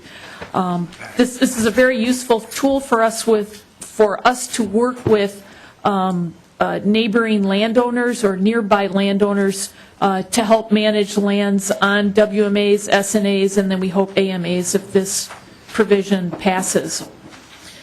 Section 11 has to do with, it's actually an enforcement related section, and I'm just looking at our enforcement staff to see if they want to carry this or if you would like me to. He's coming down. Okay, I'm not deputized to talk about enforcement, so. Thank you, Deputy Commissioner. Would you please state your name for the record? Deputy Commissioner. Thank you, Mr. Chair. Lieutenant Colonel Rodman Smith, Assistant Director for Enforcement. Section 11, Mr. Chair and members, is to clarify that when a person's license is seized, when the restitution value of the violation is over $500, that the license seizure is for all those same types of wild animals that can be taken. An example is there's a couple different cases in the past couple of years where somebody has illegally taken a deer, and it's a rather large trophy deer, one of those community deer that everybody knows about. So the individual is tagged for that, their firearms license is seized, and what's happened is the very next day they'll go out with their archery license and arrow another deer of same or similar size, and it's very frustrating. The language under line 5.12 says that you can't, current language says you can't obtain a license to take a similar. What we're doing is we're saying that if you already have a license, so if you already had an archery license and you weren't playing by the rules with your firearms license, that you can't use then that archery license. So then the sections, lines 5.14 to 5.17 just reaffirm that if your firearms, if you have a violation for taking deer, you can't get another license to take deer in that same season. It also says for small game, if you have a violation with the forfeiture that's over $500, you couldn't use any other small game license during that seizure period as well. For small game, the license seizure to get to $500 usually involves some type of trapping. It's pretty rare to get a $500 seizure limit, or a $500 restitution value on small game, but it does occur every once in a while. Thank you for your testimony. All right, let's go to the committee, and Representative Fabian. Thank you, Mr. Chair. In this new language, I'm curious to know, let's say that the violation occurs during bear hunting, and I don't know if it's possible to get over $500, and that's considered, is that considered, first of all, what's considered to be big game in Minnesota? Mr. Chair, Representative Fabian, big game would be defined as deer, elk, moose, bear, so big game, the big game animals. Representative Fabian. Can't think of them all. Thank you, Mr. Chair. So my question becomes, because it's not clear to me, if this violation occurs when hunting bear, which is a big game, does that preclude the person from going deer hunting later on? Mr. Chair? Colonel Smith. Representative Fabian, yes, it would preclude them from deer hunting later in that season. Representative Fabian. Thank you, Mr. Chair. Is this the intention of the author of the bill? Colonel Smith. No. Well, Author. Oh. Yeah. Thank you, Mr. Chair. The answer is yes. I feel strongly that if you're a violator and you get this kind of restitution, at least for that season, you should no longer be able to take big game. And I think that's what Lieutenant Colonel Smith is stating. Representative Fabian. Thank you, Mr. Chair. So, Colonel Smith, then let's just say that somebody was successful in acquiring an elk license in the special permit areas up in the northwest part of the state, and that person then was deemed as ineligible to use that license. Would you fill that extra license in with somebody else in the drawing? Colonel Smith. Mr. Chair, Representative Fabian, I don't believe we would. I'd have to defer to my wildlife counterparts. It depends on when the violation happened. If there was enough time then to get somebody in there, I don't see why we would have an issue with that, but I'm going to defer to our wildlife staff. Deputy Commissioner. Thank you, Mr. Chair. Representative Fabian, I think we're going to have to get back to you on that. I think there are situations where that we can't fill a license that's been drawn that quickly. But before I answer that definitively, I really want to double check on that. But I think it's no, we can't, but we need to get back to you. Representative Fabian. Thank you, Mr. Chair. Well, I know somebody who would appreciate that, so. Do you want to go ahead with? Anything further from the committee? Any questions? Anyone in the audience? I need to continue with the bill, Mr. Chair. Representative Dill, sorry. So Section 12 is, has to do with disabled veterans who get, this was a Representative Anderson bill that was heard on February 13th, 2013, and it was a bill that was laid over for possible inclusion. I've included it. It allows for a person to get proof, permanent proof in a card that would allow them to show at a licensed agent and get essentially a free deer hunting license, which they can already get if they're 100% disabled. But what has to happen is they come with a doctor's permission. People aren't prepared to understand at the IGA store in Orr what all of that means. But if they come with a card and it says, permanently disabled, they'll get that. And then Section 13 is the same thing for veterans, Representative Anderson bill, except with relative to small game. So there's really no change in the law. It's about being able to identify, and this is a very, very small pool of people, and I might ask Ms. Don Carlos if she has an idea of how many people we'd be talking about. Deputy Commissioner. Mr. Chair, committee members, we have about 2,100 100% disabled military veterans that obtain the permanent, that obtain a deer license under this provision.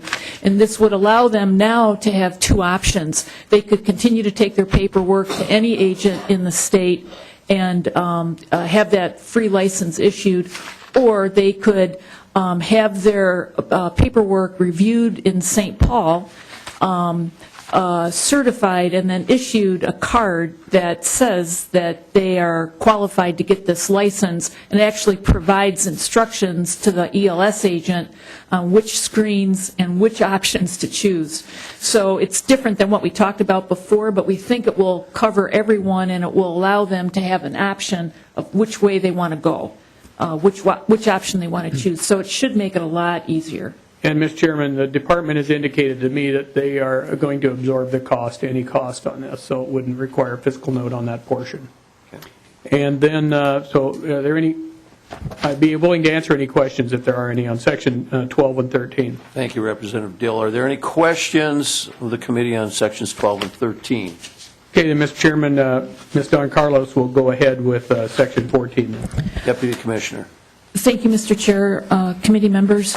Section 14 is a technical correction. By oversight, our Take a Kid ice fishing weekend did not provide for an adult not to need a spearing license if they were using that activity with a youth. So that this section addresses that. In addition, it also allows the commissioner to prescribe by written order the actual date of Take a Kid ice fishing or Take a Kid fishing. This models language that the commissioner already has authority to use for creating special days in state parks. So this will actually reduce the rulemaking portion of this and give us a lot more flexibility. Section 15, again, is a technical fix. Last year we had license fee increases reviewed and passed, for which we're very appreciative. When the dust settled, there were a few things that we found that had been overlooked, and one of them was for residents age 16 or 17. In the current statute, there's no provision for those youth actually taking fish by spearing. So this is a technical correction to correct that. Section 16, there's a number of sections that have to do, I'm going to describe it first and then I'll identify the sections. But again, when the dust settled last year after we did our license fee increases, we found that we were treating non-resident youth differently than resident youth. We're very interested in leveling the playing field, and so we're proposing that the same fees that we have for resident youth, for big game hunting, small game hunting, turkey hunting, are the same for non-residents as well. So sections 16, 17, 18, and 18 all make that adjustment. In addition, I'm going to skip over section 19 for a second because section 20 has to do with this leveling the playing field and clarifying the language. Section 20 simply codifies what we're implementing, but don't have statute language for. I think, again, this is just an oversight. The statute language for youth is very, very complicated, and we try to make it as simple as possible. So adding those sections 19 through 22 in this section, again, just puts in language what we've understood our authority to be. I did want to, I'm sorry, section 19, if we can go skip back to section 19. Again, when the dust settled after the license fee increase, we found that we did not have adequate language to allow non-resident youth to take fish by spearing. And so just for ages 16 and 17. So again, this is a technical fix. And my apologies. The license increases, the review and the language that was put together for that last year was just incredible, but there were a few things that we did miss. In that vein, section 21 has to do with our super sports license. This was a new license last year, and we did not catch that when the DNR proposal for angling licenses was not adopted, but another fee was identified. We did not correct that in the super sports license. And super sports is basically a combination license or sports license with a number of other tags and licenses. And so what this provision is doing is actually just making sure that the price for the super sports license is the same as the total for the other licenses sold individually. Right now, they're more in statute, and that's not a deal. So that was not our intent. Okay. Thank you, Deputy Commissioner. Any questions of the committee at this point? Representative Fabian. Thank you, Mr. Chair. We had some, Deputy Director Don Carlos. We had some discussions at one of the MOHA gatherings at noon about taking the trout portion out of that super sport license. Did you have any discussions regarding that? And then making an adjustment in the cost. Deputy Director. Mr. Chair, Representative Fabian, we did go back and review that. Representative McNamara at the Mohawk Caucus had a question: why would we include trout stamp as a feature of the super sports license? Why not the walleye stamp? And we sell about 89,000 trout stamps, and we sell just a few thousand walleye stamps. And so we felt that there are more people, and I've actually got the information, and I can share that. But we have more people. We have far more people that buy these 4 licenses, or 3 or 4 additional options in addition to their sports license. And we can see 12,000 of those license purchasers already have a trout license, where less than 1,000 have the walleye stamp. So we did look at it. We looked at it very seriously, but it still seems to make sense that the super sports license will be more attractive to someone who has a trout stamp than a walleye stamp. We did think also that we really need to test this, so we would like to implement this change, look at sales for 1 or 2 years, and then come back and make adjustments. This is a new license for Minnesota, and we've got a little bit to learn about it.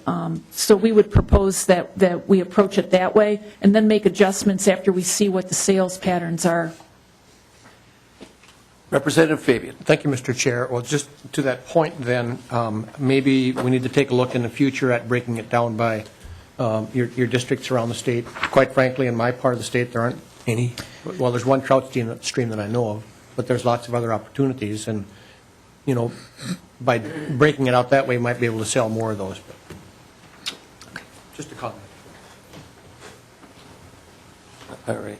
Deputy Director, continue. Thank you, Mr. Chair, committee members. Section 22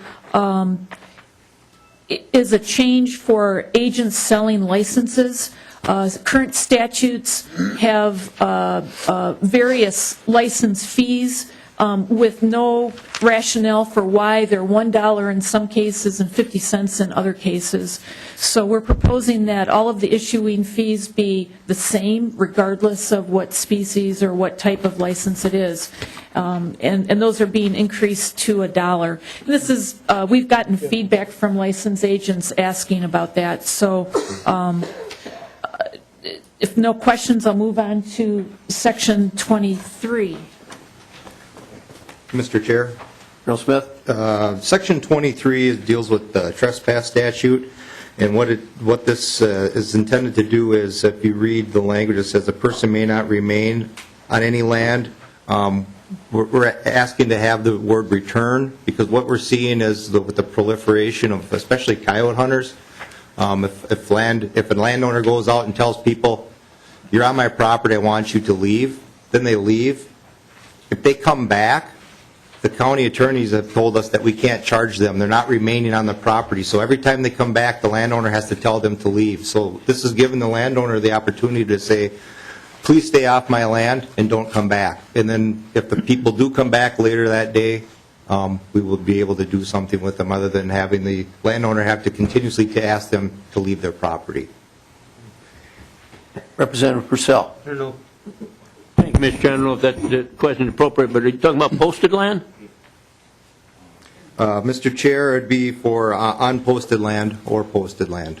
Or, I'm sorry, Mr. Chair, Representative Persell, it'd be for unposted land, yes. Okay, thank you. Representative Dill. But, thank you, Mr. Chairman.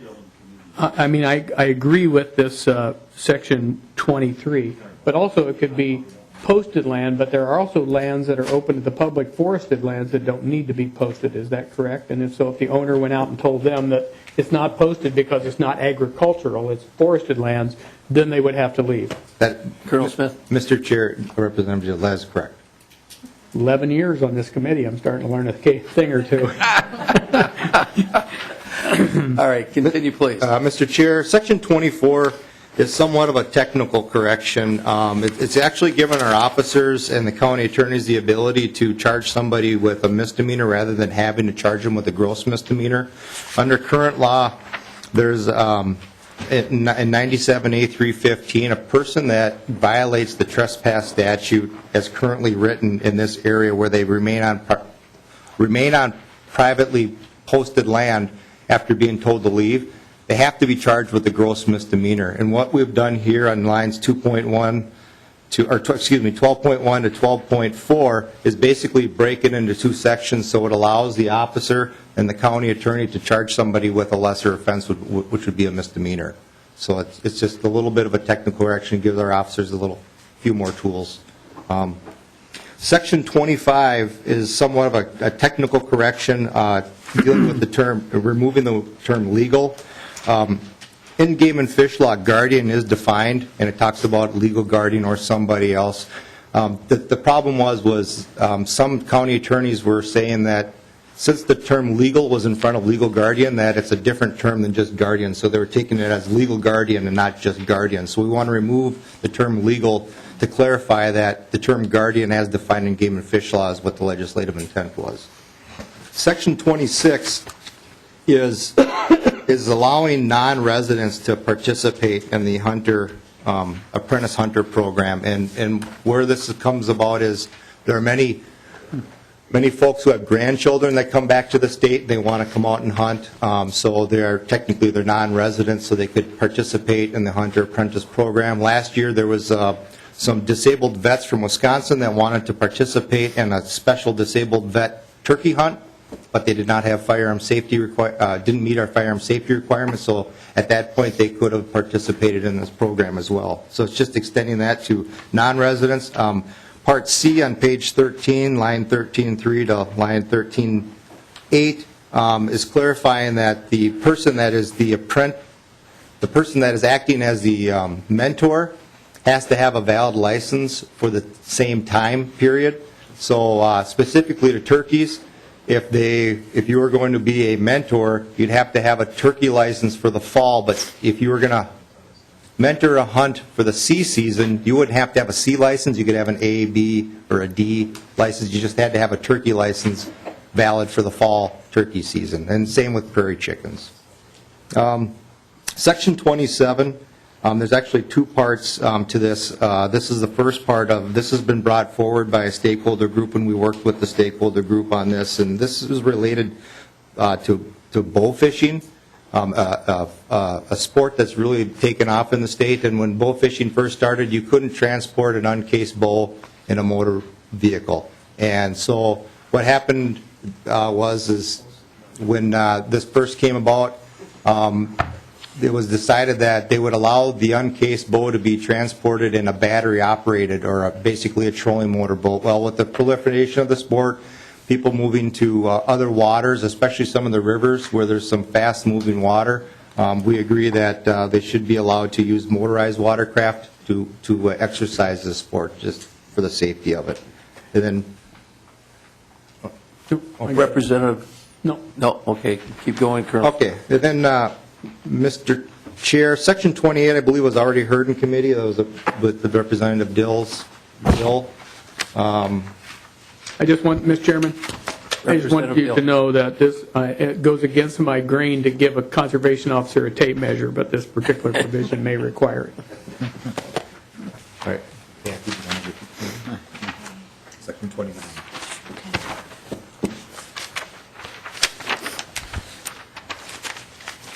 Any questions of the committee at this point in time? Representative Fabian.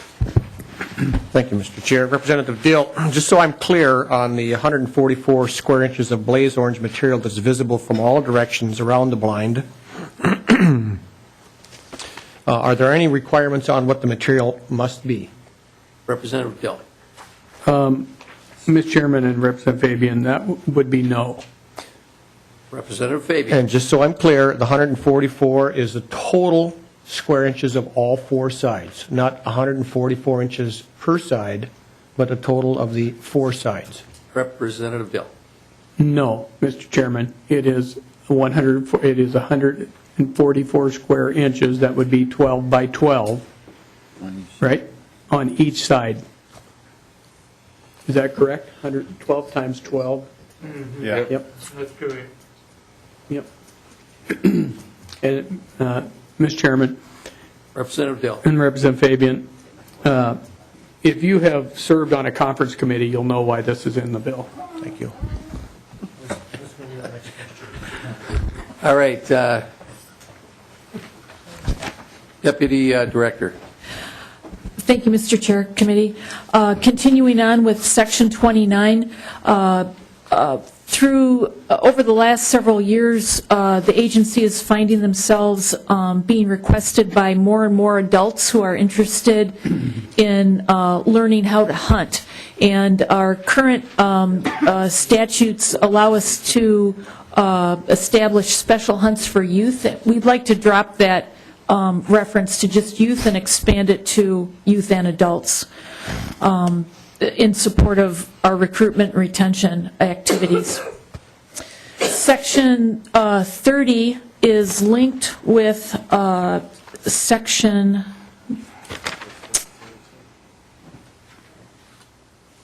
37. The point of these two sections is to help us make our rules for use of bait in Lake Superior consistent with aquatic invasive species statutes. Basically, what this is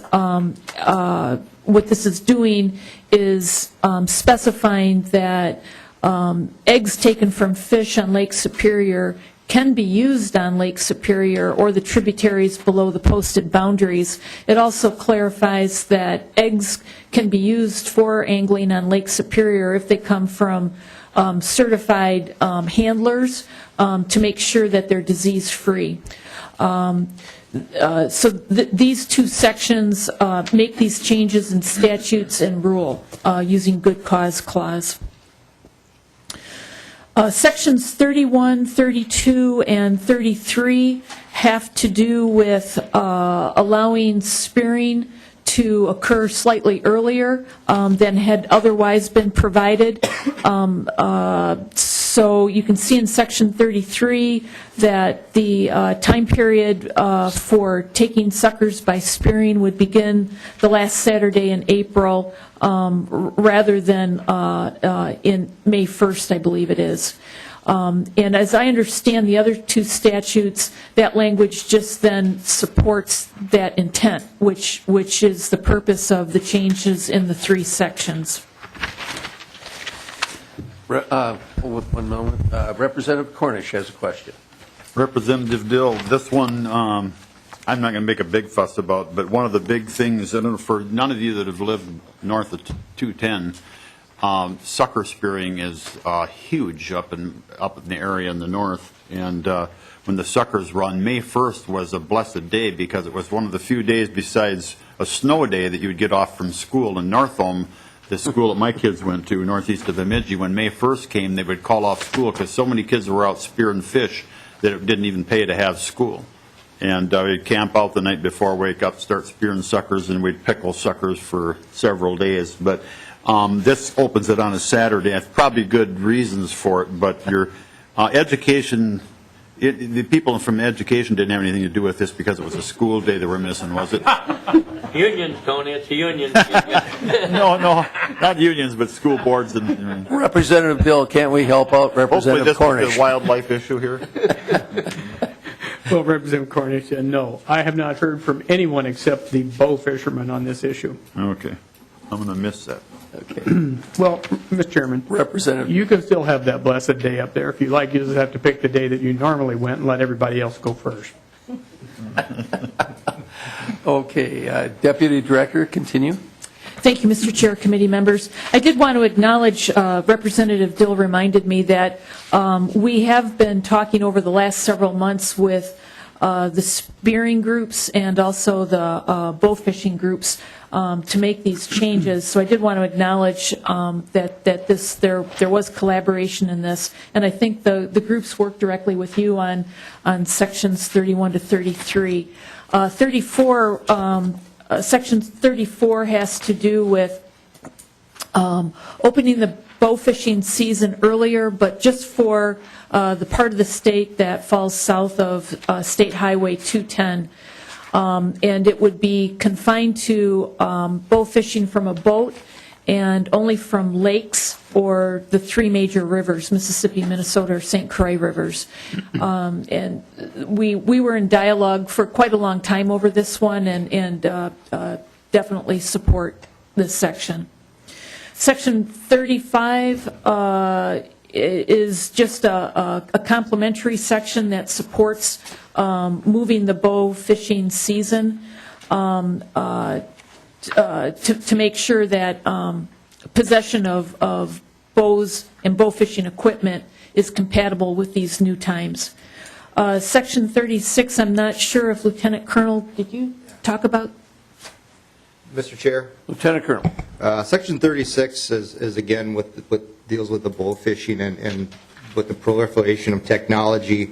Line 16.18 says that they had to use a 4-stroke motor. There are motors out there that are E-Tech now that are much quieter, so it doesn't make any sense to restrict them anymore to what type of motor they have to use. So that language is being struck. They still have to have the 65 decibels, so that just seemed undue burdensome to them.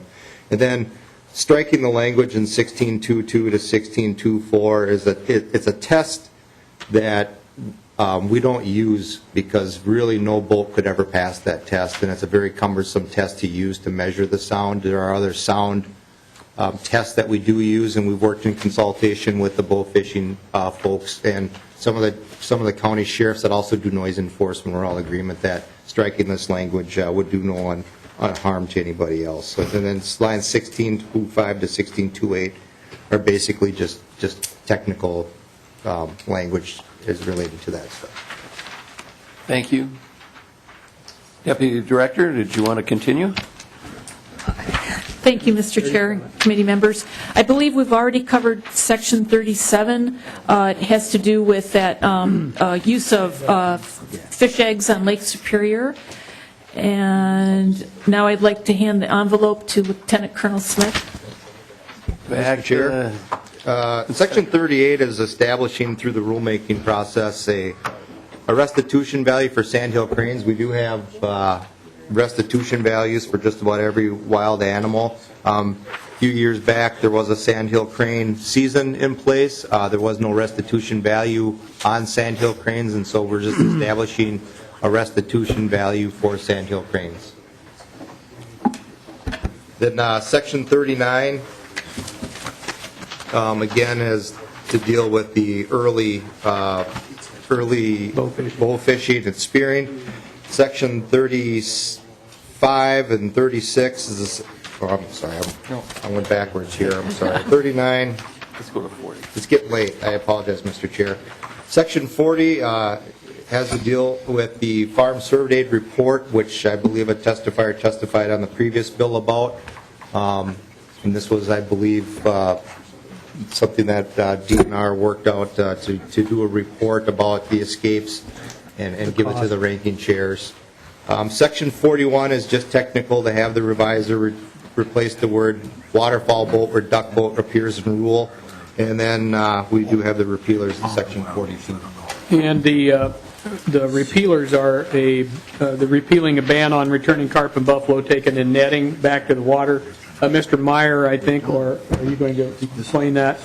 And then also, before Ms. Don Carlos explains that, included in is as a repealer, which was actually House File 657, is there was a ban on spear fishing or possessing a spear on 8 different lakes, and Representative Hackbar's bill, which was House File 657, heard in this committee on February 26th, is being incorporated into the bill, which would eliminate that ban on the 8 lakes.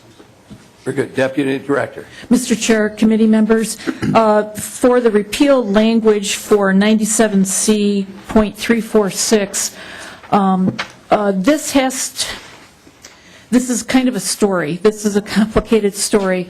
But back in 2010, this section was repealed.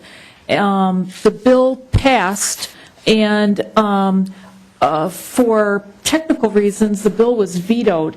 But it was the intent to pass this bill with this language. 97C.346 actually prohibits the return of carp or buffalo taken by netting. And we have about 30 commercial harvesters that get licenses to harvest using nets. And there are times when they'll pull their nets and there'll be a substantial number of game fish mixed with rough fish. And the way the law is currently written, they can't return that net to the water to release the game fish. They've got to take the whole haul. And so the intent back in 2010 was to drop this language. And again, because of how the bill did not survive, we lost that. So we'd like to go back and drop that because that's not what the intent is. The other Representative Dill mentioned the final phrase in the repealer language has to do with the rules removing spearing restrictions on 8 lakes, and the agency is fine with the 7 lakes. We can live with the 8th lake spearing restriction taken off, but we request that we'd like to retain that spearing length restriction until we can finish transitioning between, and I think Chief Peterson talked about this 2 weeks ago, to allow us time to transition between 2 different strains of muskie. It's not a must-have. It would be a nice-to-have to allow staff to finish that transition. In addition, we're meeting with, we are in dialogue with the Dark House Association and are looking at other lakes to add to this list of 7 or 8, however that turns out. And, Mr. Chairman? Representative Dill. If you'll remember when we heard House File, the Hackbarth House File, 657, the DNR did testify they were fine with 7, and the 8th lake was still in question, and we're going to go ahead and move the bill forward into government operations. We're still working on that one, on the 8th lake. Okay.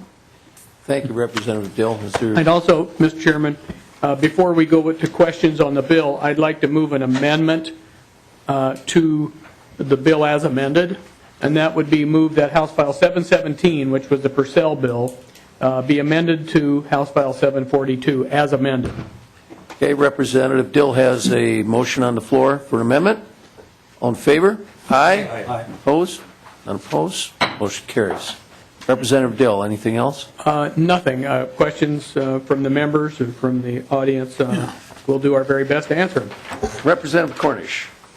For Ms. Don Carlos, the used to be that we ran into a real problem with the walleye run running right up to the spearing of the suckers. And did you leave yourself any leeway in rulemaking authority that if it's just plugged with walleyes on the last Saturday that you can keep that back, or are you comfortable with just letting them go at it? And Deputy Director. Mr. Chair, Representative Cornish, we did look at the dates. We are seeing the dates for walleye runs moving up in time by 3 or 4 days. We're comfortable with this language. We also have the ability to close areas to angling to protect spawning runs, and that's a tool that we can use if there are problems and there's conflict. But we're hoping that there won't be. But we think we have tools to deal with it. Mr. Chairman? it probably is a good thing, actually, because I remember a lot of times on May 1st, the run had already started long time before that and just full of suckers, and everybody was frustrated. They couldn't get out there, so a week early wouldn't probably be a bad thing. Representative Dill. And did I hear you, Ms. Don Carlos, say that you have the rulemaking authority to close an area in case there's a conflict? Like, for example, at the Vermilion Gorge, you close that to angling during the walleye run, because it happens, the walleye run happens during the beginning of the angling season, but wouldn't you still have the same authority to close a specific area if, on an emergency basis, if the place was flooded with walleye up there and you knew about it? Deputy Director. Mr. Chair, Representative Dill, yes. Thank you. All right.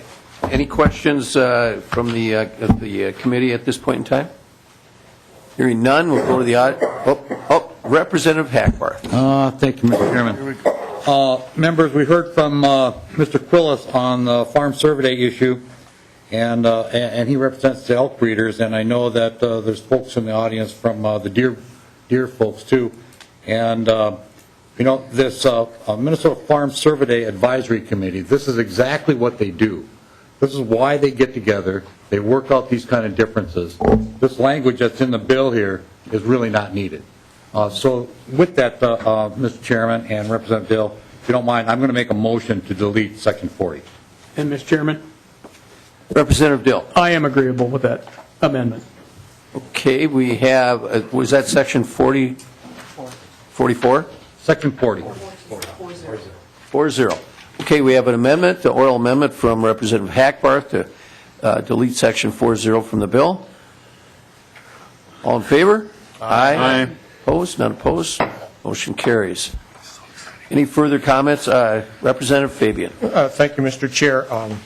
Representative Dill, under the rulemaking on page 17, section 38, the restitution value for a sandhill crane at $200. Can you give me some enlightenment as to how he chose the number $200? I've seen a lot of sandhill cranes, and Mr. Chairman? And I'd like... Did you have... and I'd also like to find out, so if someone does get caught shooting a sandhill crane, what's the total fine going to be, including the restitution? Representative Dill. Well, thank you, Mr. Chairman, and I think Lieutenant Colonel Smith will address this, but I ask that if 200 is too much, that Representative Fabian give us a number. Thank you. Lieutenant Colonel? Mr. Chair, Representative Fabian, the wildlife restitution value for sandhill crane and how we came to $200, I do have a file if you'd like to go through it. We will look through other states. We had a study done back in the 80s about what the value should be, and we looked at other animals. We looked at the fact that the sandhill cranes can only be hunted in the northwestern part of the state because that's a different flyway than the central flyway, and the central flyway has a different kind of crane. And so looking at all that, $200, you'd have to shoot 3 of them in order to get into a gross over limit situation where a license would be seized or anything like that.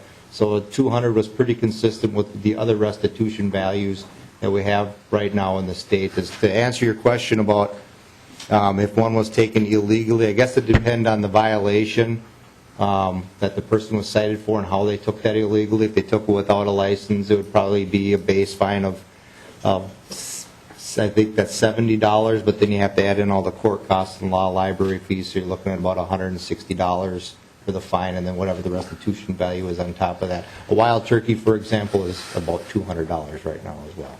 Mr. Chairman, all of those fees and fines and library fees are the Representative Rukavina fees that he loves so much. Okay.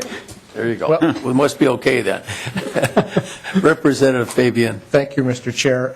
Well, if the author of the bill is looking for a new number, I would suggest dropping the 0, but I don't know that I'll get a lot of support for that. But Mr. Chairman. And you can pick either 0 to drop, too. I don't care which one. Representative Dill. I'm not amenable to that particular amendment. Okay. Representative Fabian. And one last thing. This is just a comment, folks. I've been here for a little over 2 years, and I have talked a lot about the size of the books. And thank you, Deputy Director Don Carlos, for the rule books that you brought to my office the other day. I appreciate that. Question for you, Deputy Director. In this bill and the things that we're doing, have we made this any smaller outside of making the print smaller and maybe moving some pictures? The rules are so vastly complex. I hear it over and over and over again from sportsmen and women who go hunting, who go fishing, who are so frustrated with the myriad of rules. Please tell me what you've done in this bill that makes this book smaller. Deputy Director. Mr. Chair, Representative Fabian, you caught me flat-footed with that question. I do want to say, because I'm going to think about it while I'm going to double track here, but we don't like complicated, difficult to understand regulations either. We don't want people that hunt and fish and trap to be lawbreakers. And so we try through the regulation book to translate statute and rule into more common language. We just started a new process. We were pulling a group together to look at the hunting regulations to see if we can simplify things through layout. we're constantly looking at how to simplify content. So that's an ever-present objective of ours, and we're very open to suggestions about how to make it simpler. Representative Fabian. Thank you, Mr. Chair. I appreciate your indulgence. And my apologies to the committee. This is this is an important topic for me, and so much of what is in here is not even known by some of the managers in the area. I had discussions with the horse owners in my area. I asked one of the wildlife managers, I said, so how many permits have you issued to horse owners to travel on WMAs with their horses? And he said, well, I can't do that. And I said, well, in the book it's on page 104 under WMAs, and he said, I didn't know that. Well, I listened to a radio call-in show the week before the deer hunting season this fall in northwestern Minnesota, and it was a great thing to do because they had one of the conservation officers come in and field questions from the deer hunters. Well, I listened to it for about 15 or 20 minutes. There were 5 or 6 different deer hunters that called in asking questions about what happens if this happens. And 4 of the cases, the conservation officer said, well, I'm going to have to get back to you on that. And I appreciate the fact that the conservation officer said offline, get your phone number to us and we'll get back to you. My point is that these things are so complicated that the conservation officers and the wildlife managers don't know what the rules are for sure. How do we expect sportsmen to know what the rules are? So that's just an editorial comment, and I would certainly appreciate the DNR putting a group of people together to make these rule books smaller and more understandable. Thank you. Thank you, Representative Fabian. Representative Johnson. Yeah, Mr. Chairman, I just want to make that a bipartisan or nonpartisan issue. I agree with you. Thank you. I really believe in principle and the simplicity and clarity of rules and regulations. I use those books. I'm confused by them as well. Please try and make them simpler. Thank you. Boy, Representative, I got to talk to my can of friend. worms here. Thank you, Mr. Chairman, and Representative Fabian. Yeah, it got out of hand when they got away from thou shalt not steal, right? I mean, there you go. Thank you. Representative Dill. Well, Mr. Chairman, if I were a representative from Kitson County and Roseau County, I would have a one-page document that explained how things work. But, I mean, Minnesota is complicated, and I have to tell you that, all of you know, I'm an outfitter in Canada, a fishing and hunting outfitter, and do you know that the ministry has now decided not to print the books at all? And so when someone comes, Representative Uglum, you come to my resort last summer, I could not give you a book even though you bought a license. You have to go online and figure it out.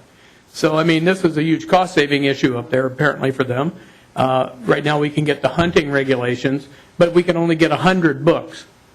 And it's a little tough to go online in certain areas of Canada. So, I mean, this is a really complicated thing, but we've got a complicated state. Now, in some instances, counties are different than, I mean, a county in the north and a county in the south got whole different ball games. So, okay. Mr. Chairman, I'd like to hear from the audience. Right. And then we're going to move the bill.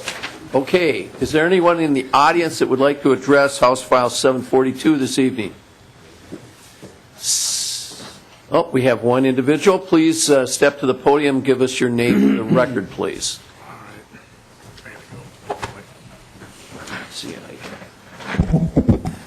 Mr. Chairman, members of the committee, my name is Scott Slocum. I'm a resident of White Bear Lake, Minnesota. Go ahead with your testimony. Go ahead, Mr. Slocum. I'm here to testify against HF 742, not for what it does, but for what it doesn't do. I was listening online last week to a meeting of the Senate Fish and Wildlife Subcommittee. The committee was hearing the DNR agency bill, SF 796, the companion bill to this HF 742. Ms. Doncarlos talked about the need for recruitment and retention, and then presented the bill, including tweaks to angling and hunting retirement recruitment programs. For example, Section 29 of this bill, and lowered fees for youth licenses. It struck me that I can't imagine these programs getting upland small game hunters back who have quit because it's not safe to take their dogs out where they might be killed by body gripping traps. I like to do some trap shooting at the range, but I'll tell you, if I was inclined to take up hunting, none of these hunter recruitment programs would get me out in the field with a dog in Minnesota. It's just not safe, and a lot of people know that. A lot of people know what happens when a dog finds a body-gripping trap along a road or trail or in the field. It's a bad end to what should have been a good day. You could call that negative hunter retention. Here's my Minnesota version of going out shooting with your dog. First, take the dog out for a walk on the leash or in a dog park if you have one. Then you leave the dog in the car. While you go shooting, play pigeons. No hunting license required, no dog dead. If the Minnesota DNR and the Minnesota legislature are really concerned about hunter recruitment and retention, then they'll need to take the lead and solve this problem. Otherwise, we should just send people to Wisconsin, where the Wisconsin DNR and Wisconsin legislature identified and solved most of this problem 14 years ago. A solution has been proposed for Minnesota, though. It's the Body Gripping Trapping Restrictions Bill, HF 456. Thank you. Thank you, Mr. Slocum, for your testimony. Is there anyone on the committee that would like to address Mr. Slocum? Right? Oh, Representative Ward. Mr. Chair, are we hearing that bill? Or No, where is we are it? not. That bill is not before us, but this is a omnibus bill. So thank you, Mr. Slocum. Thank you. Is there anyone else in the audience that would like to address the committee this evening? Seeing none, Representative Dill, would you like to renew your motion? Yes, I'd like to renew my motion that House File 742 as amended be recommended to pass, re-referred to Government Operations. Okay, we have a motion on the floor. All in favor? Aye. Opposed? Unopposed? Motion carries. Hearing no objection, we will adjourn for this evening. Thank you.